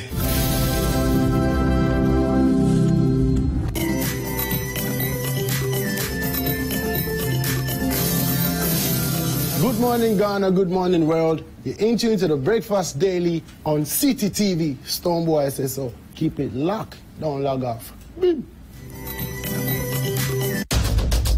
Tune in to The Point of View, Mondays and Wednesdays at 9 p.m. as Bernard Avlet takes the news further.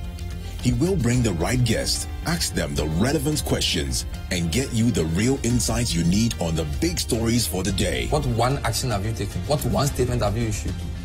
Well, we've been issuing statements, even this... on the specific issue of... This very one. Of no bed syndrome. Since you are saying that you've heard this before. Well, we keep talking. The Point of View with Bernard Avlet, Monday and Wednesday nights, only on City TV.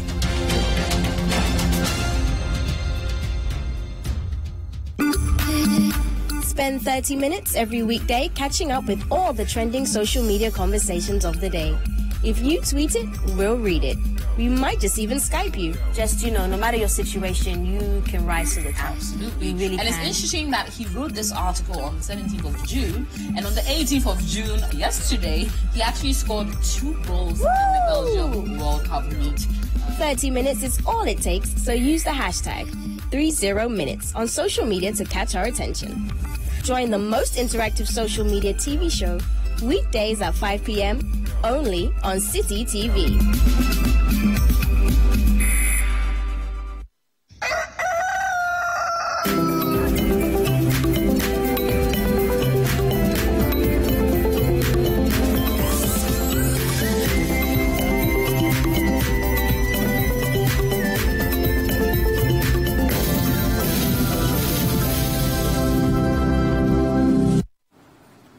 Welcome back. This is Breakfast Daily. Thank you so much for spending your Monday morning with us.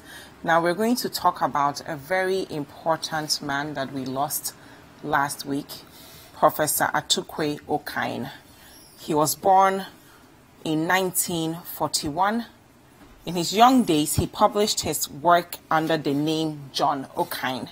His work has been described as politically radical and socially conscious. One of his greatest concerns being Pan-Africanism. Now, we're going to talk about what that even means and why he was so passionate about Pan-Africanism. Professor Okai earned his MA in literature from Jorki Literature Institute in 1967, just 10 years after we gained our independence. In 1971, he took up a postgraduate scholarship from the University of Ghana to earn his Master of Philosophy in 1971 from the School of Slavonic and East European Studies in London. He started lecturing at the University of Ghana in 1971 and became Senior Research Fellow in African Literature at the Institute of African Studies.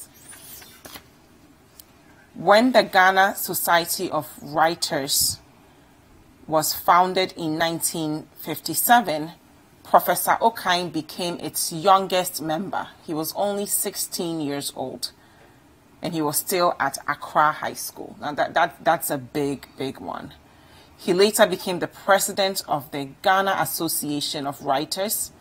In 1989, he was elected as the first Secretary General of the Pan-African Writers Association and held that position until his unfortunate demise last Friday. Now I'm here with Mrs. Apiorkor Abe. She's going to help us really understand and appreciate this great tree that has fallen. Good morning, Apiorkor. Good morning, Jifa. How are you doing? I'm fine. How are you? I'm well. I'm well. How did you take the news? What were you doing when you heard this? You know, I was here. I was at work, and the likes of Sami Yafi, who is a producer for Eyewitness News, Maulichi Kata Online, you know, they came to me and they said, look, this is the news we're hearing. Can you confirm it for us? I don't think they realized how much of a slap in the face it was for me, because this is a mentor for me. You know, this is somebody who I studied under, someone who has influenced my work as a poet, you know, and even my decision to study literature in the first place. There's a big influence in that, right, you know. So that's how I heard it. So, you know, we made the calls we had to make to the office of the Ghana Association of Writers, which shares an office space with the Powerhouse. That's a Pan-African Writers Association, which he was the Secretary General of. You know, made all the calls we had to make and reached out to Nana Asasi, a colleague poet and literary scholar, and we were told that, yes, this is what has happened. So, you know, I began to understand what it's like for, you know, our colleagues journalists to have to break bad news and, you know, still maintain the poise, knowing that these are people that they knew and worked with and who inspired them in some way or another. What was it like? Tell us about your first interactions with him. What was he like? Now, Professor Atukwei Okai was a friend of my late grandfather, Wow. who passed away in 2012. He was a lawyer and a literary fanatic himself. He was also a friend of my father's. Wow. Yes, and because of, I mean, so many different things, they ended up playing in the same spaces. So I met him for the first time. I think my family had moved back to Ghana. I was very young, about 10.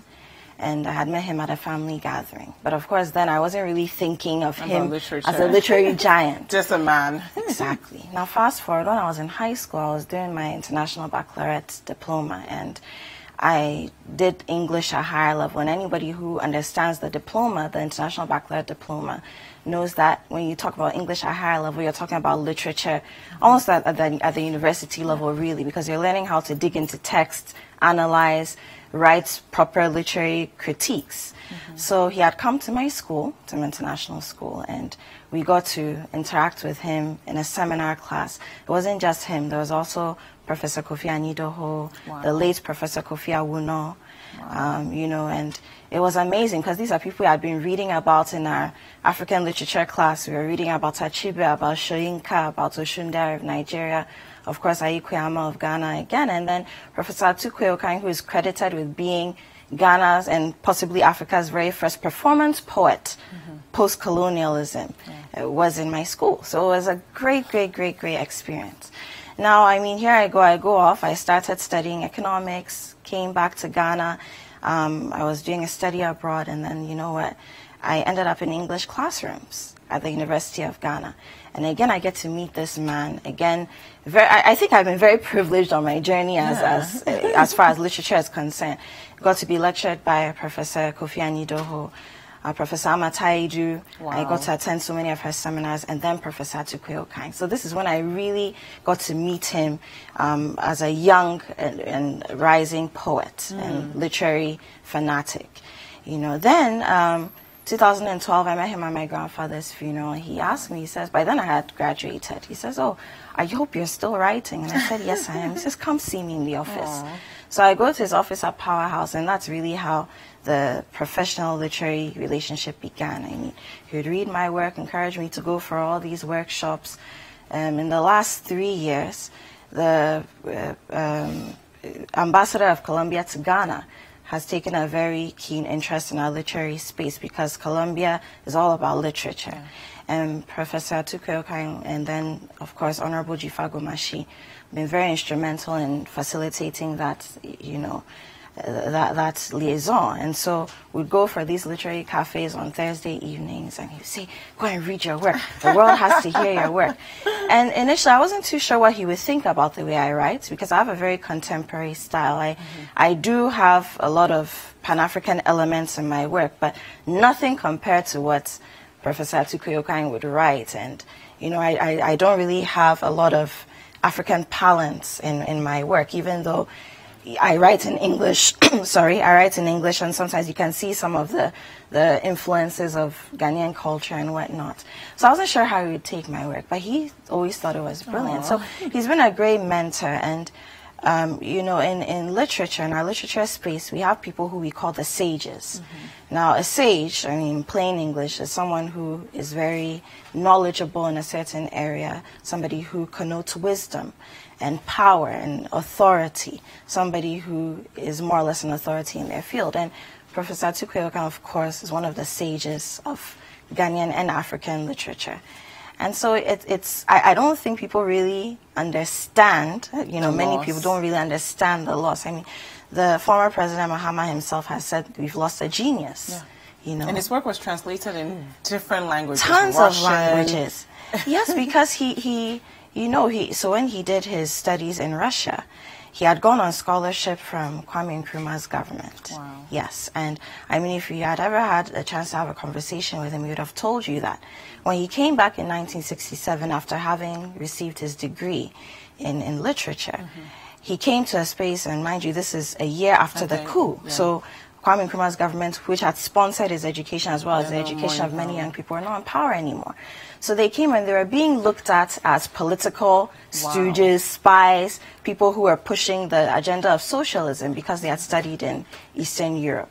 And that wasn't the case. So they came back and people like him said, you know what, this is not what our Africa is supposed to be like. And a lot of his writing of that time began to propagate that despite the politics, despite the cultural differences that exist because of the different ethnic groupings that we have in our country, there's an agenda to push Ghana and Africa forward so that we can succeed developmentally, socially, politically, economically. And so he began to write a lot about that. And so I really don't think a lot of people understand just how great, even as a poet, a statesman he was in that regard. So I'm going to ask you next about his contribution to Pan-Africanism, right, and the thought of black excellence. But I want you guys at home to let us know what your memories are of this great professor. Did you study under him? What's your favorite poem by him, for example, so that we can really celebrate him? He deserves to be celebrated. He's done a lot for Ghana and Africa, and I think it's time for all of us to take a minute and pay tribute to this great man. Don't forget to use the hashtag BreakfastDaily, and our WhatsApp line is 0550-585-832. We're talking about Professor Atukwei Okai all throughout the show, and it's time for us to celebrate this great gift that God gave us. Pan-Africanism. Yes, Pan-Africanism. What did Professor Atukwei Okai do for Pan-Africanism? A lot of people have questioned why someone should even study literature, let alone poetry in the first place. I'm going to give you a little history lesson. And now I'm back in the classroom. You know, poetry is the oldest form of literature. Before there were novels, I mean, what we would call prose in literary parlance. Before there's drama, which would produce plays and, you know, all the movies that we watch and enjoy, both in Gollywood, which you're calling it now, and Hollywood and beyond. Let's not go there. You know, there was poetry. And, I mean, we can talk about Western European poetry, the likes of Homer and Virgil, who gave us, you know, I mean, if you watch 300, all those movies, Helen of Troy, they come from the work of Homer, who was Greek, and Virgil, who was Latin. Yes, they were compatriots. And the tradition of poetry was very oral. So they'd stand in these squares, Homer in particular was blind, stand in these huge city, town squares, and just tell stories in long, long, long poems, which we call epics. You know, just telling stories about history, Greek mythology, very brilliant. Now, when we bring it home, our literary traditions are also very oral. I mean, we talk about, you know, you go to, if you remember, by the fireside, with Mami Dokunu and the rest, you know. When you talk about Kwekwa Nancy. Precisely so. So think about children around their grandmother's feet, stories being told to them. That was our literature. Those were our stories. And a lot of them were very poetic, very melodic. Some of it would come with music, you know. Now, I mean, there's a huge gap in our literary history, of course, because there was colonialism. A lot of our ancestors were taken away. They carried some of the traditions with them, some remained. And then formal education, which was coming from our colonizers, came to us. And so it kind of affected the way we view our literary you know, culture, as it were. So a lot of people think that if you don't write, and then you haven't created poetry or literature for that matter. But Professor Atukwei Okai didn't believe that. He didn't. And so even when he performed his work, even though he wrote it, it was well documented, I must say, he performed and you could feel those literary traditions. And this is a man who spent his formative years in Gambaga, in the northern parts of Ghana. So the way he performed, even though he's a Ghana man, you know, had very edgy rhythms to it. Very, very interesting things going on there. And he took this beyond Ghana. He was performing in Nigeria, he was performing in Kenya, in Southern Africa, in the sub-region as we know it. He was performing in Europe. You know, he's received many awards from Italy. Again, because he studied in Russia, a lot of his work was translated into Russian. He studied in Cuba at a point as well. So the Spanish was there too. So he was carrying our tradition through poetry and projecting not just Ghanaianness but Africanness through literature. And it's a phenomenal thing, you see. And I mean, those of us who are left behind, I know Chief Moomen is joining us, you know, shortly. Those of us who are left behind, we have a lot of work to do. You know, about 2 weeks ago, I gave a lecture on poetry, the past, the present, and the future. And there's no way you can talk about poetry as Ghanaians, Ghanaian poetry, the past, linking it to the present, and then what it's looking like in the future without mentioning a name like Professor Atukwei Okai. Not just because he took it beyond our borders, but because it was so educational in the sense that, you know, it gave you our political history, our economic history, our cultural history, and how dynamic it has been and where we've got to now and probably where we're going. And even at his ripe age of 77, he was very much involved on the literary scene. He knows most of the young poets by name. If he has the time and the energy and you invite him to an event, he'll show up. And he won't just show up and sit down. He'll give you feedback about your work. He'll comment. He'll, you know, try to find ways of helping you to push your work further so that you could join in the Pan-African voice. So as far as what he's done for Pan-Africanism, you know, through his work, I can't say enough. I can't say So what I've learned from Apiorkor so far about the late Professor Atukwei Okai is that he was not just a man who contributed to just putting Ghana and Africa on the map as far as promoting our creativity and our poetry industry, but also actively engaged in grooming the next generation of poets. I'm joined by Chief Moomen, who is a poet and a playwright. Good morning. Good morning. How are you? Oh, well, I mean, in a way, I'm excited to be here. It's my first time being here at City TV, and congratulations for all the great job. But of course, I'm on here on a rather unfortunate note, the demise of one of our strongest voices, a consummate performer, I must say, Professor Atukwei Okai. And so, yes, it's a mixed feelings being here this morning. How important was he to you as a poet? What influence did he have in your earlier interest in even pursuing this passion? I mean, Apiorkor has said it all, and I must say that's quite insightful, ever intelligent and eloquent Apiorkor.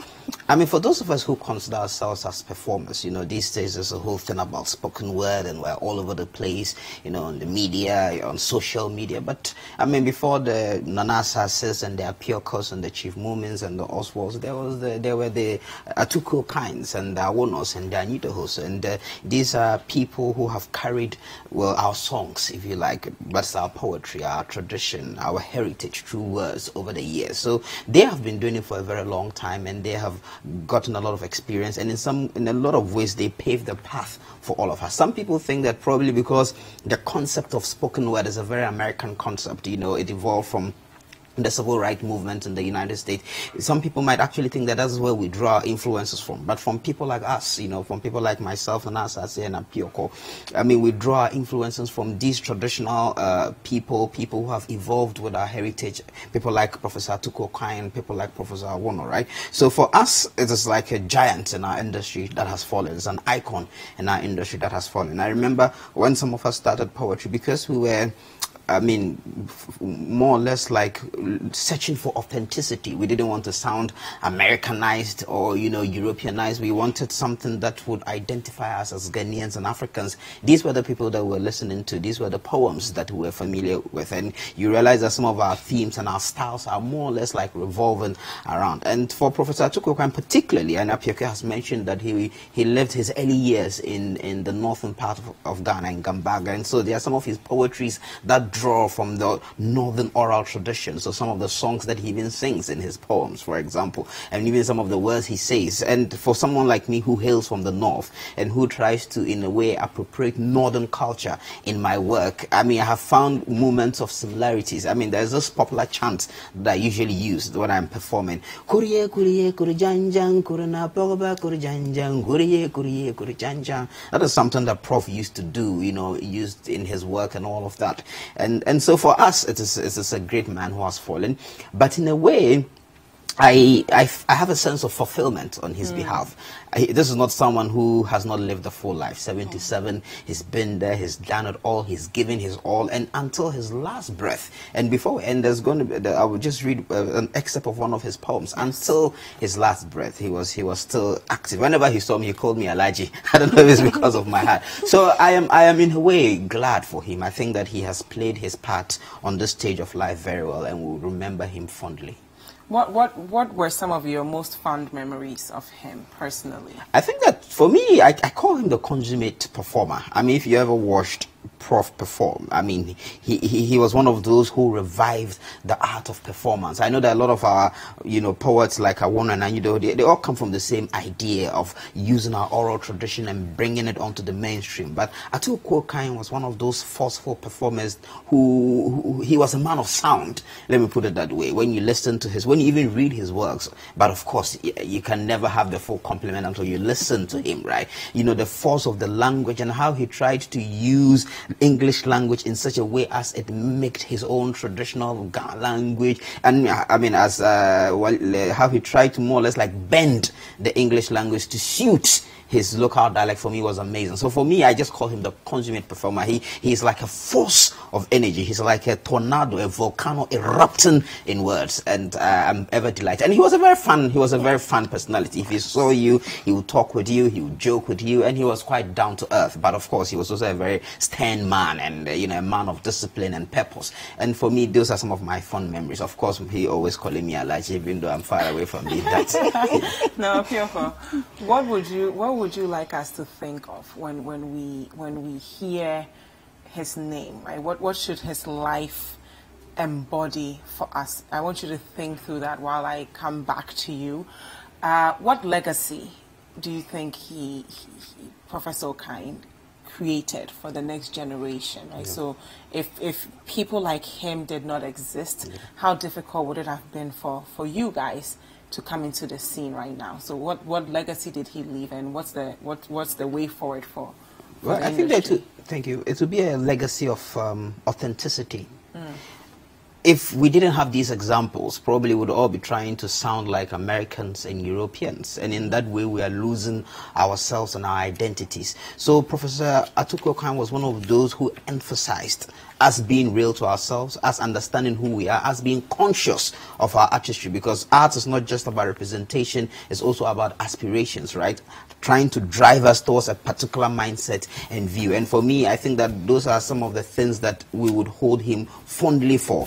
Him and the likes of him in his generation. And I'm really grateful that we went into a generation where we met the likes of Professor Atukwei Okai. I mean, these are legends that we saw. People like Awono, people like Anyido, people like Amatai Edu. And I feel that our generation, probably we've taken for granted the relevance and the importance and how profound it is to have met these people. Like, these are like the messiahs of our industry. Tell me more about them. Well, I feel that they are great African heroes that we don't know. I mean, we probably would know the Harry Potters. We know a lot of international authors and artists. I mean, our young people can rattle, but how many of us know about our great people of literature? How many of us know about the person who wrote The Beautiful Ones Are Not Yet Born, for example? You know, so there's a lot of there's a whole generation that is passing away. And for me, one of the things I'm actually hoping to do, I mean, Apiorkor, we should even talk about it, because they have so much work, but it is our responsibility to migrate that work, if you like, into the digital age. So, for example, if you Google Prof Atukwei Okai, for example, there can be new voices, you know, performing their poetry. So, in a way, we help preserve their legacy, because if we don't do that, their legacies might just be, you know, secluded to the, you know, dusty shelves of libraries and all that. But I think that one of our challenges in our age, as an honor to them, is to see how we can take the works of the Atukwei Okai, the Onyedahus, the Amatedus, and see how we can bring them back to life in exciting new media and make it available as popular content for all of us, so that more people who might not necessarily be interested in our genre would have access to it. Thank you. Now, Apiorkor. Yeah, so, I mean, what do I want people to think about whenever they hear Professor Atukwei? And how do we at least live up to him, right? So I've heard a lot of humanity in him. He was caring, selfless, right? What do you want us to take away from his life? He was true to himself and to his society. You see, I think we live in an age where it's so easy to lose yourself. This is a man who, I mean, he came back to Ghana, like I said, 1967, after having received his first degree in literature.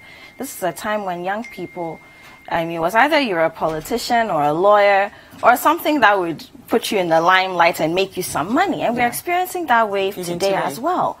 But this is a man who said, no, you know what, literature is my thing, and I can still make an impact through my passion. He was true to himself. And I think that's something that a lot of young people and even adults in our time can learn. A lot of us are not true to ourselves. We have talents, we have knowledge that we sit on because we feel that the world doesn't have a place for them. He wasn't about that, you know. And so I want people to, when they think about him, think about a man who was true to himself, true to what he believed in, and he used that to impact the people around him, the society, and the world. I mean, Chief is talking about, but when you Google Professor Atukwei Okai's name, you will find him there. Of course. When we go for international literary festivals and you mention his name, sometimes you don't even have to say his name. Oh, you're from Ghana. I know Professor Atukwei Okai. They know him.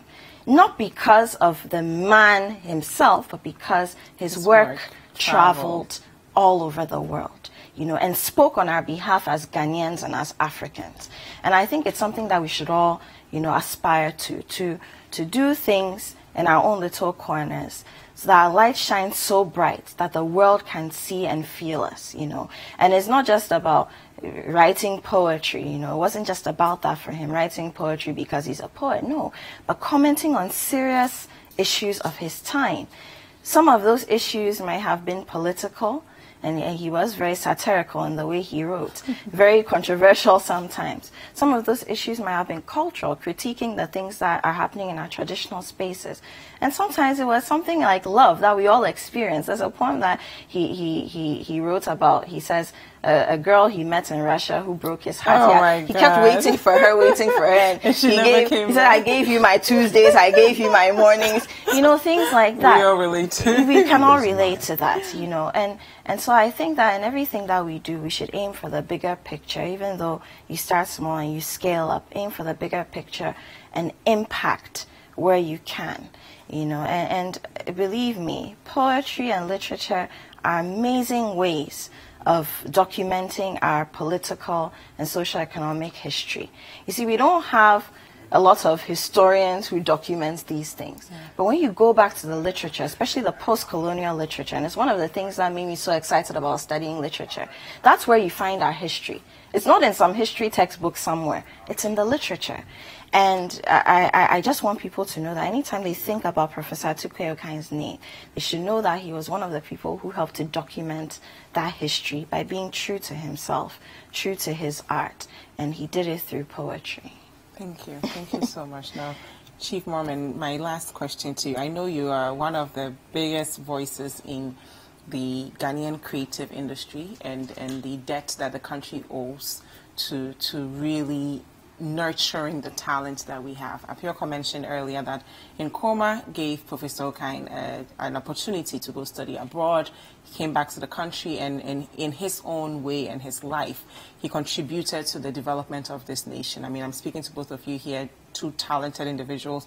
There are probably hundreds others out there, both in Ghana and out, that his life has influenced, right? So when we talk about brain drain and brain gain, how do we nurture this space, right?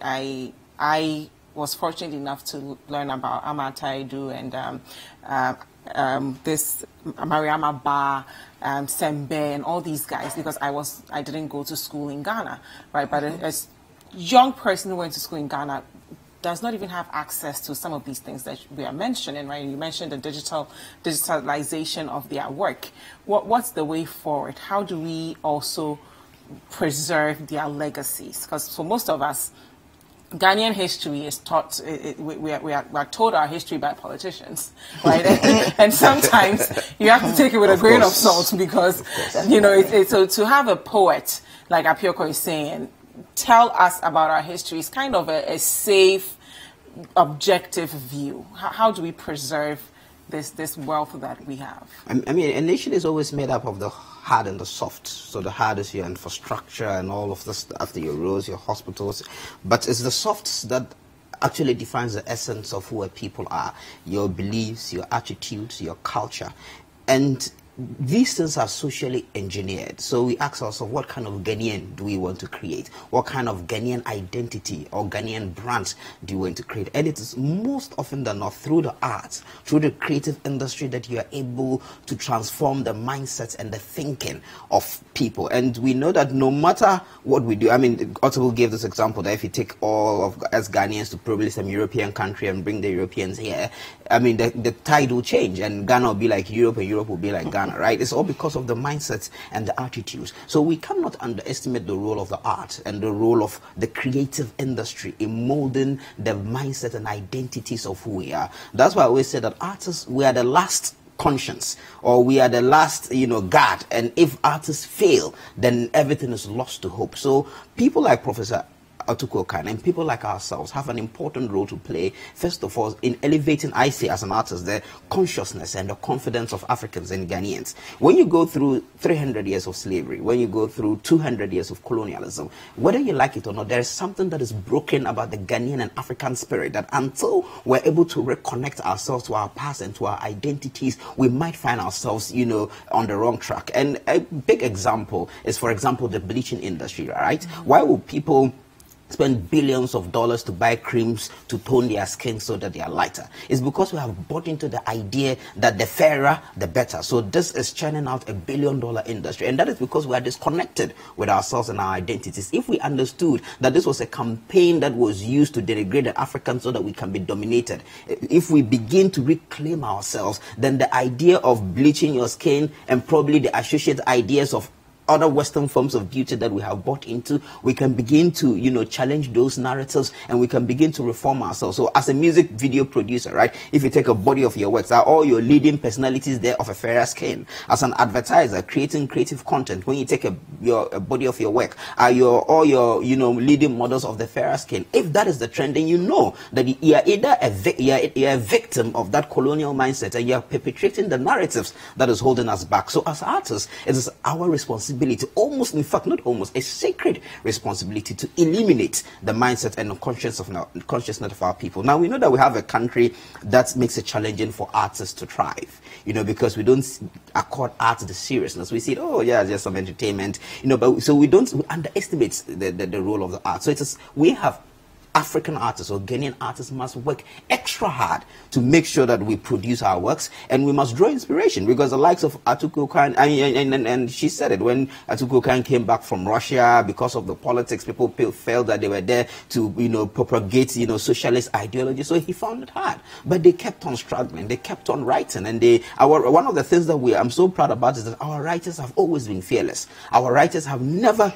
run away from expressing the realities of our conditions. It's just that because we are not so much exposed to their work, even though the work is there, and unless you are interested in it. Like there are a lot of even younger, creative, I mean, Aisha Harunata, for example. We have people from Ghana who are making so much name internationally, but yet even we do not know about them. So we have to begin to reorient ourselves, especially with our children. If you are a parent, the simple thing you can do is to begin to engage your child with African literature. Yes, you can take them for their piano lessons, they can read their Mills and Boons and all that, but it is imperative that you give them a grounding in African identity and understanding by exposing them to literature and to, you know, these things at a very early age. That's how we all got our orientation. You know, because I started reading at a very early age and my reading list was diversified. So I discovered a lot of African content while I was young. So I grew up developing my consciousness. So even as we wait for government to put in the policies and do the big things, we can do the small things like introducing our children to African thought and philosophy at a very young age. And we artists taking a responsibility to ensure that we are not just there to entertain, we are actually there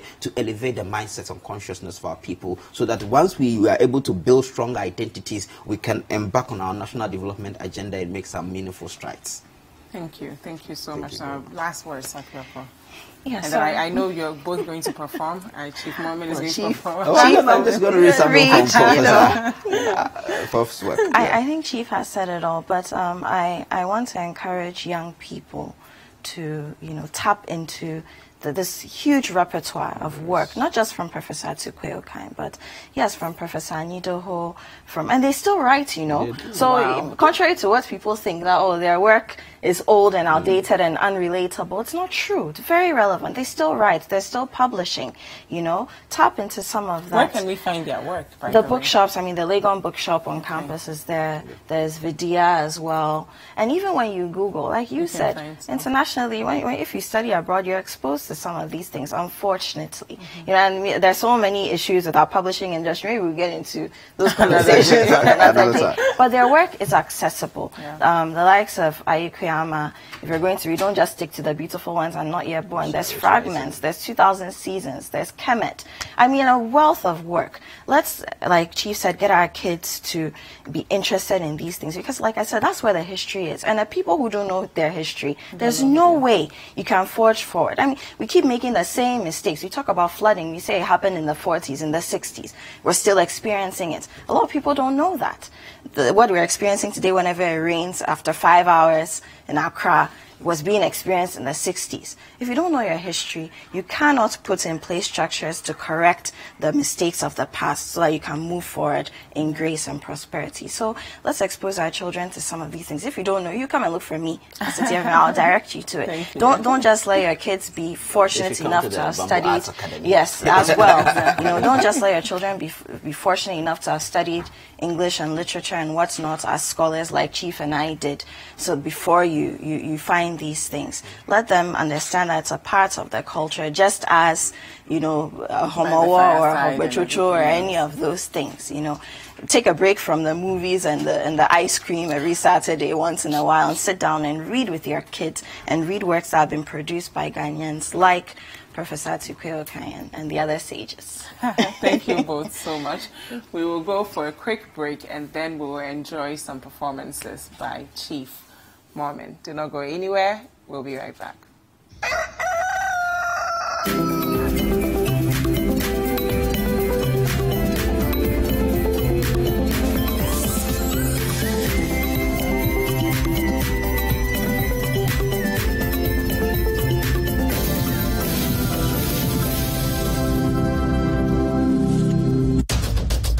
Tune in to The Point of View, Mondays and Wednesdays at 9 p.m. as Bernard Avlet takes the news further. He will bring the right guests, ask them the relevant questions, and get you the real insights you need on the big stories for the day. What one action have you taken? What one statement have you issued? Well, we've been issuing statements, even this... on the specific issue of... This very one. Of no bed syndrome. Since you are saying that you've heard this before. Well, we keep talking. The Point of View with Bernard Avlet, Monday and Wednesday nights, only on City TV.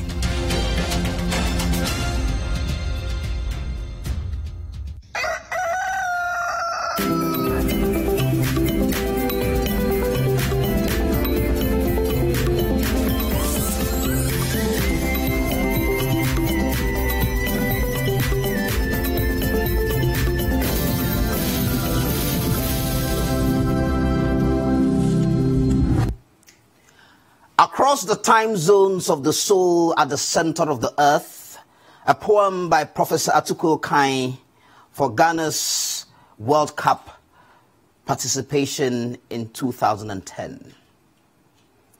Across the multiple time zones of the African soul, with the calabash of water from the blue of the white Niles, from the Zambezi and the Victoria Falls, O creator of the drops of water that cover 3/4 of the surface of the earth, that gives birth to our daily bread, the valiant Azinian vuvuzelas. And I palanquinate your praises, O Lord Almighty, Allahu Akbar. Kojoa Samwa. Before the tip of your boot touches the leathery scalp of the ball in your mind, kick the ball into the sunset of songs. We must read the mind of the oracle in the shrine, of the table mountain where the ancestors chant, remain in a telepathic network with the instincts of your colleagues. You cannot hide your nakedness from those who will bury you. Anthony Annan, the predator drones, the mind released into the air like Trojan bulls, shall not derail like dreams dragged within Didier Drogba's fleeting, panting, patriotic feet.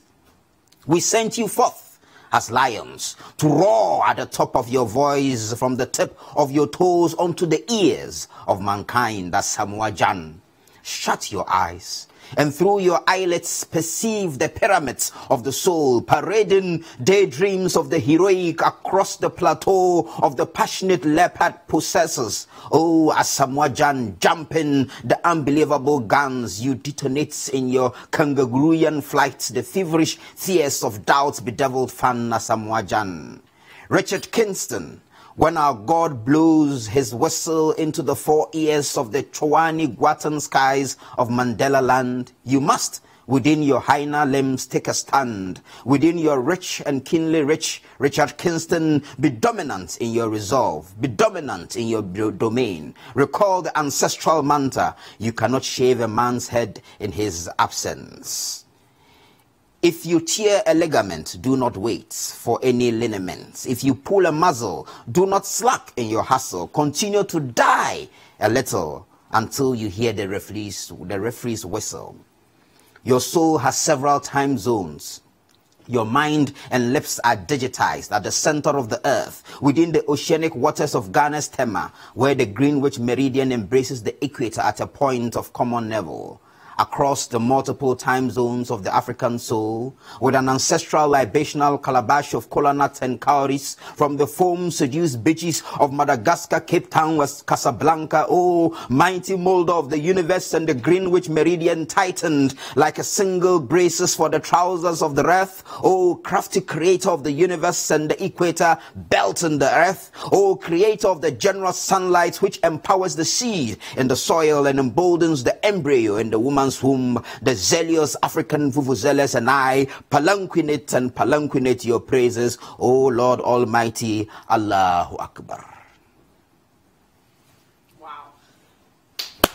Thank you. Thank you. What was this inspiration behind this piece?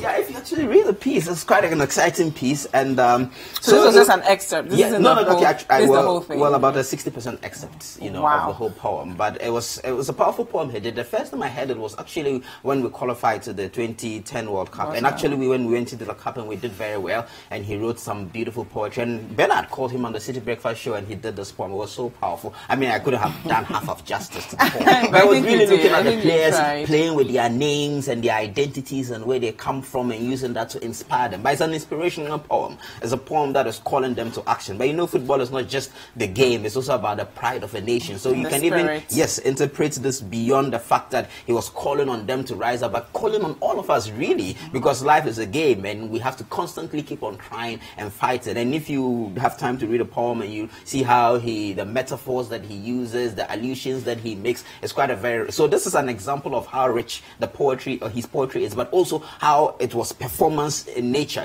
so the alliterations and the assonance and the rhyme and the rhythms and the poem. I feel that this is one of his good works that he did. Thank you. Thank you so much for sharing. And forgive me, Prof, I don't think I did half as well. I think you did amazing. Now, up next, we're going to learn about our very own should I say performer, in-house performer, Kweku Biscuit, aka Della. But we'll take a quick break, and then, or if we're ready, I think they are all ready for us. He doesn't even want us to go on a break, so we'll go first. Over to you. Okay, thank you very much, Jifa, and may the soul of Professor Atukwei Okai rest in perfect peace. Now, speaking of performances, or still on performances, you know, the first performer for today was Biscuit, Kweku Biscuit. So I've known him for about 8 years plus, I think, but I never really knew his real name. I mean, it's always been Kweku Biscuit, Biscuit, Biscuit, Biscuit. And now he sits in front of me as one of, you know, Ghana's rising talents. He's a star performer, and he joined us this morning on Breakfast Daily. Good morning. Good morning. Amazing to have you on Kweku. Thank you, thank you. But what's your real name, though? My real name is Dela Williams. Dela Williams? Yeah. Okay. There's some sinister laughter behind it. Anyway, so how did music start for you, Kweku? For me, music has been a part of my life. Ever since I was a kid. I used to be a mass boy, you know. A mass boy? Mass boy, like in a Roman Catholic church. Oh, wow. Somewhere along the line, I was in the choir. When I went to second cycle, that was my only school. I was in the choir, and I mean, music has been it for me. So aside from having a regular thing to do, like maybe probably schooling or working, on the other hand, it's music. Wow. Yeah. But are you still allowed in the choir with this beard? Are you still allowed to sing in the choir? It's been a long time I've been in the choir. I mean, ever since the last time I was in the choir was around 2004 when I completed high school. Yeah. So when you finished high school, you felt like you don't need Jesus anymore? What happened to you? No, I'm still a regular Christian, but I'm not in the choir. You're not in the choir anymore, but you still go. I think go to time schedules couldn't permit me to. You know, probably do the choir thing when it's getting to Christmas. You know, there are a lot of choral, rehearsals and stuff. I couldn't really meet up the time. So, but I'm still, music. So, what were you singing in the choir? What was it? Alto? What was it for you? Was it the bass? I wanted to sing tenor, but my choir director thought it wise for me to sing bass, and I was just a bass singer. Okay. Do you remember any choir song, by the way? You see your life. Anyway, so now you're doing music, and how do you describe the kind of music you're doing? Do you think your background in the choir and growing up in the church influences your music in any way? Or if beating you up a lot, did it influence your music in any way? Yeah, I used to recollect having to use big pen to roll down my daddy's Bob Marley cassettes back in the days, and music has been a part of my family. I remember coming across my mom's music book. She used to write Fugees, Killing Me Softly and all that. When Your mom? My mom. Your mom was writing Killing Me Softly lyrics? I tell you. So, I know music has been a part. Yeah. Music has been a part of my family, but one of my greatest influences has been in the choir, where, let me tell the truth here. I'm saying this. So what have you been doing all this while? I'm sorry, but you're not... Okay, do it. Let me say the truth. One of the reasons I joined the choir in Marley School was to swerve Saturday wedding. So the music was an outlet, Saturday morning work, grounds work. So was it a calling? It was a calling, but sometimes... It was a calling to swerve grounds work. But one of my greatest influences has been my family. Then the choir came along, and that's it. Okay. Well, I did the grounds work. I did the work. I don't even think I would have been allowed in the choir back in school. Yeah, there's something about your laughter. My colleagues say that all the time, man. Okay, so now what's next for Dela Williams? Yeah, it will interest you to know that I've been a marketing and sales person here at CDFM. I'm still trying to juggle the music. Are you singing to your clients to get the market? Not really, but I believe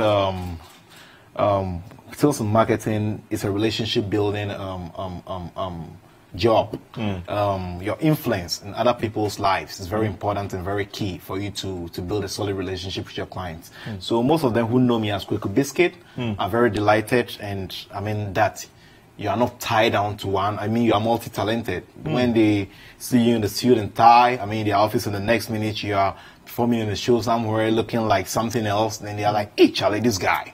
So I mean, the music background made the sales job easier for you. I think initially I was a bit, wondering whether clients will be comfortable with somebody trying to do music, they will think you have a split personality. But interestingly, I mean, they've all been welcoming to my music career, and I mean, it's been fantastic. How that made you? The way he laughs, there's something about the way you laugh. Okay, so the first song you performed had, Will You Marry Me? Is that the name of the song? I Need a Wife. I Need a Wife. That's the name of the song. Yeah. Okay, so what makes you put out music like that? Is it that you genuinely, for instance, need a wife, or is it just for music purposes? Yeah, for that, you realize I did it on the slow wind, R. Kelly piece.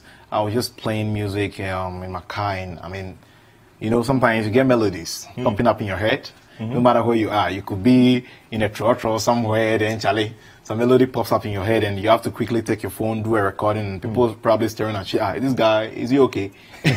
So, I mean, I got inspiration to write that. I got the melodies first, then I realized, after all, why not? I need a wife. So I put in the words, and most of my friends think, Charlie, that sounds one of the deepest things you ever wrote. And yeah. So genuinely, you need a wife. I wrote it from your heart. From that you need a wife. Yeah. How old is Dela Williams? I'm 32.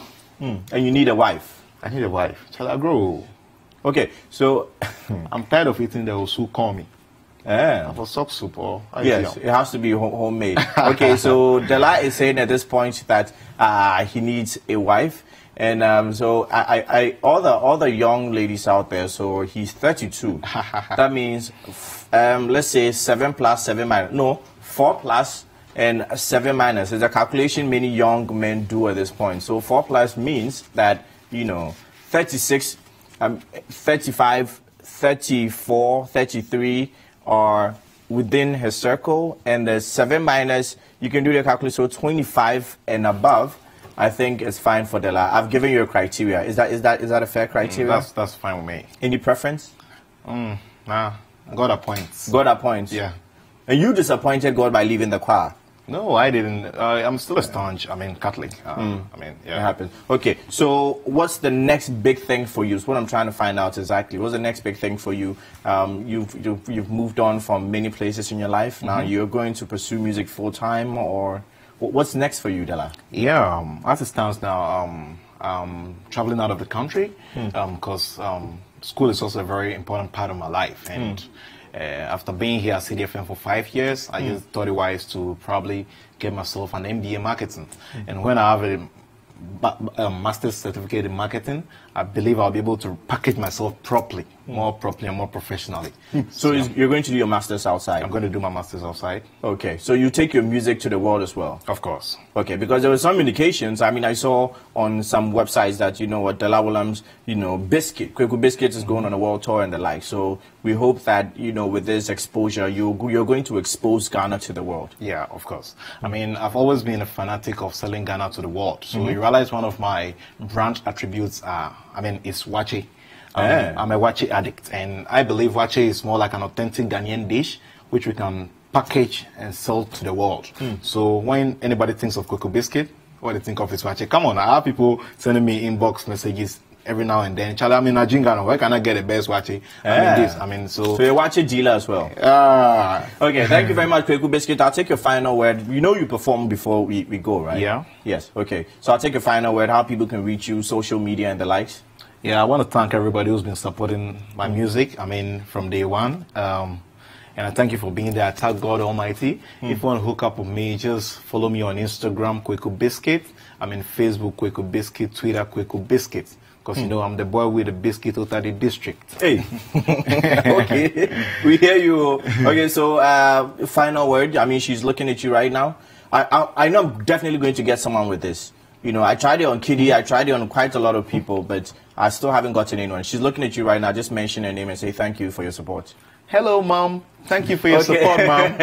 So that's how we are wrapping up this particular discussion. Thank you very much for performing. So we'll go for a quick break. Remember the hashtag is Breakfast Daily, and on WhatsApp 0550585832. Stay tuned to Breakfast Daily.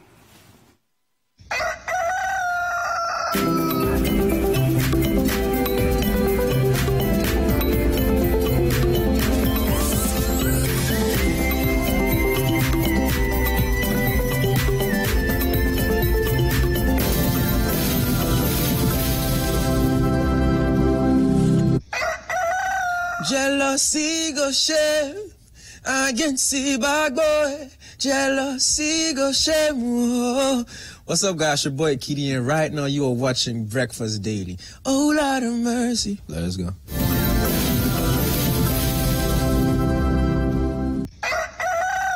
Hey family, my name is Joe Metal and you're watching Breakfast Daily on City TV. Keep watching, don't go nowhere.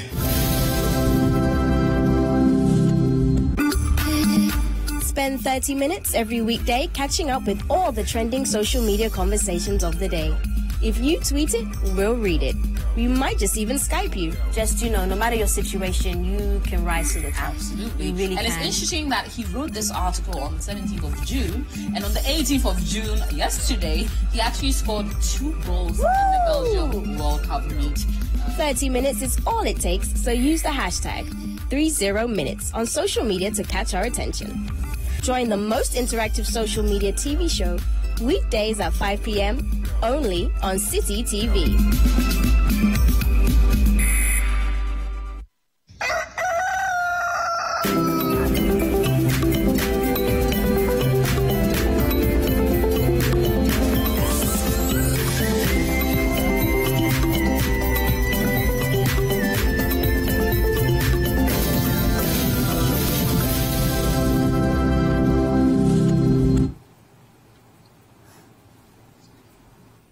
Okay, welcome back to Breakfast Daily, and it's been an amazing show if you ask me. So big thank you to all of you who sent in messages. Vanessa Marbell, Mariam Nuruddin, good morning to you as well. Dee.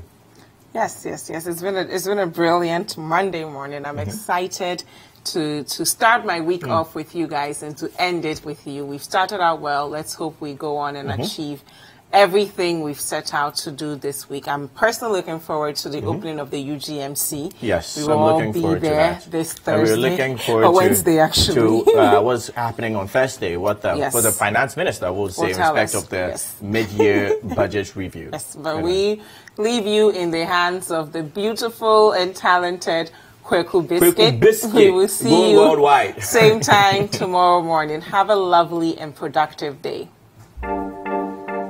Oh na na, yeah. Oh na na na, biscuit I just come again. Oh na na na, with the mind brain rhythm. Anytime, any season, another brain classic. Make you know the venture. Those days now she be the girl where they give me adventure. Oh na na na, like Peter Piper, hey. Pick me up like a pepper, so me nah give a wiper. Hey, oh na na na. See the way you they do the things you they do. You got me so feeling so crazy for you. So come make quick party, come make quick bedu. Oh na na na. See the way you they do the things you they do. You got me so feeling so crazy for you. So come make quick party, come make quick bedu. Oh na na na. Va me do eh. Va me do no eh. Va me do no eh. Va me do no eh. Wait till you go chop, honey. Anything you want chop, you go chop banana like say na monkey. Oh na na na. Girl, you go chop my money. Cause you know say I make her the feeling so make it just a shake and for me. Oh na na na. See the way you they do the things you they do. You got me so feeling so crazy for you. So come make quick party, come make quick bedu. Oh na na na. See the way you they do the things you they do. You got me so feeling so crazy for you. So come make quick party, come make quick bedu. Oh na na na. See then time see wanna love make tight. Day for sky see we don't take flight. Me then you with a fit high past kite. Fast kite see Babylon them a day pan sight. With they fit catch them offside. The new Jeremy they fully foresight.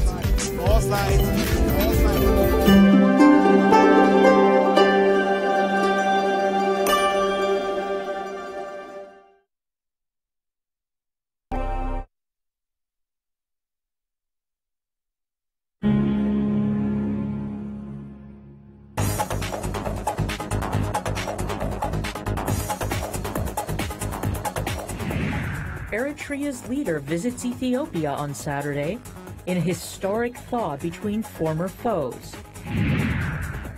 A scientific mega-project to detect extraterrestrial life gets a boost as the 64-dish meerkat radio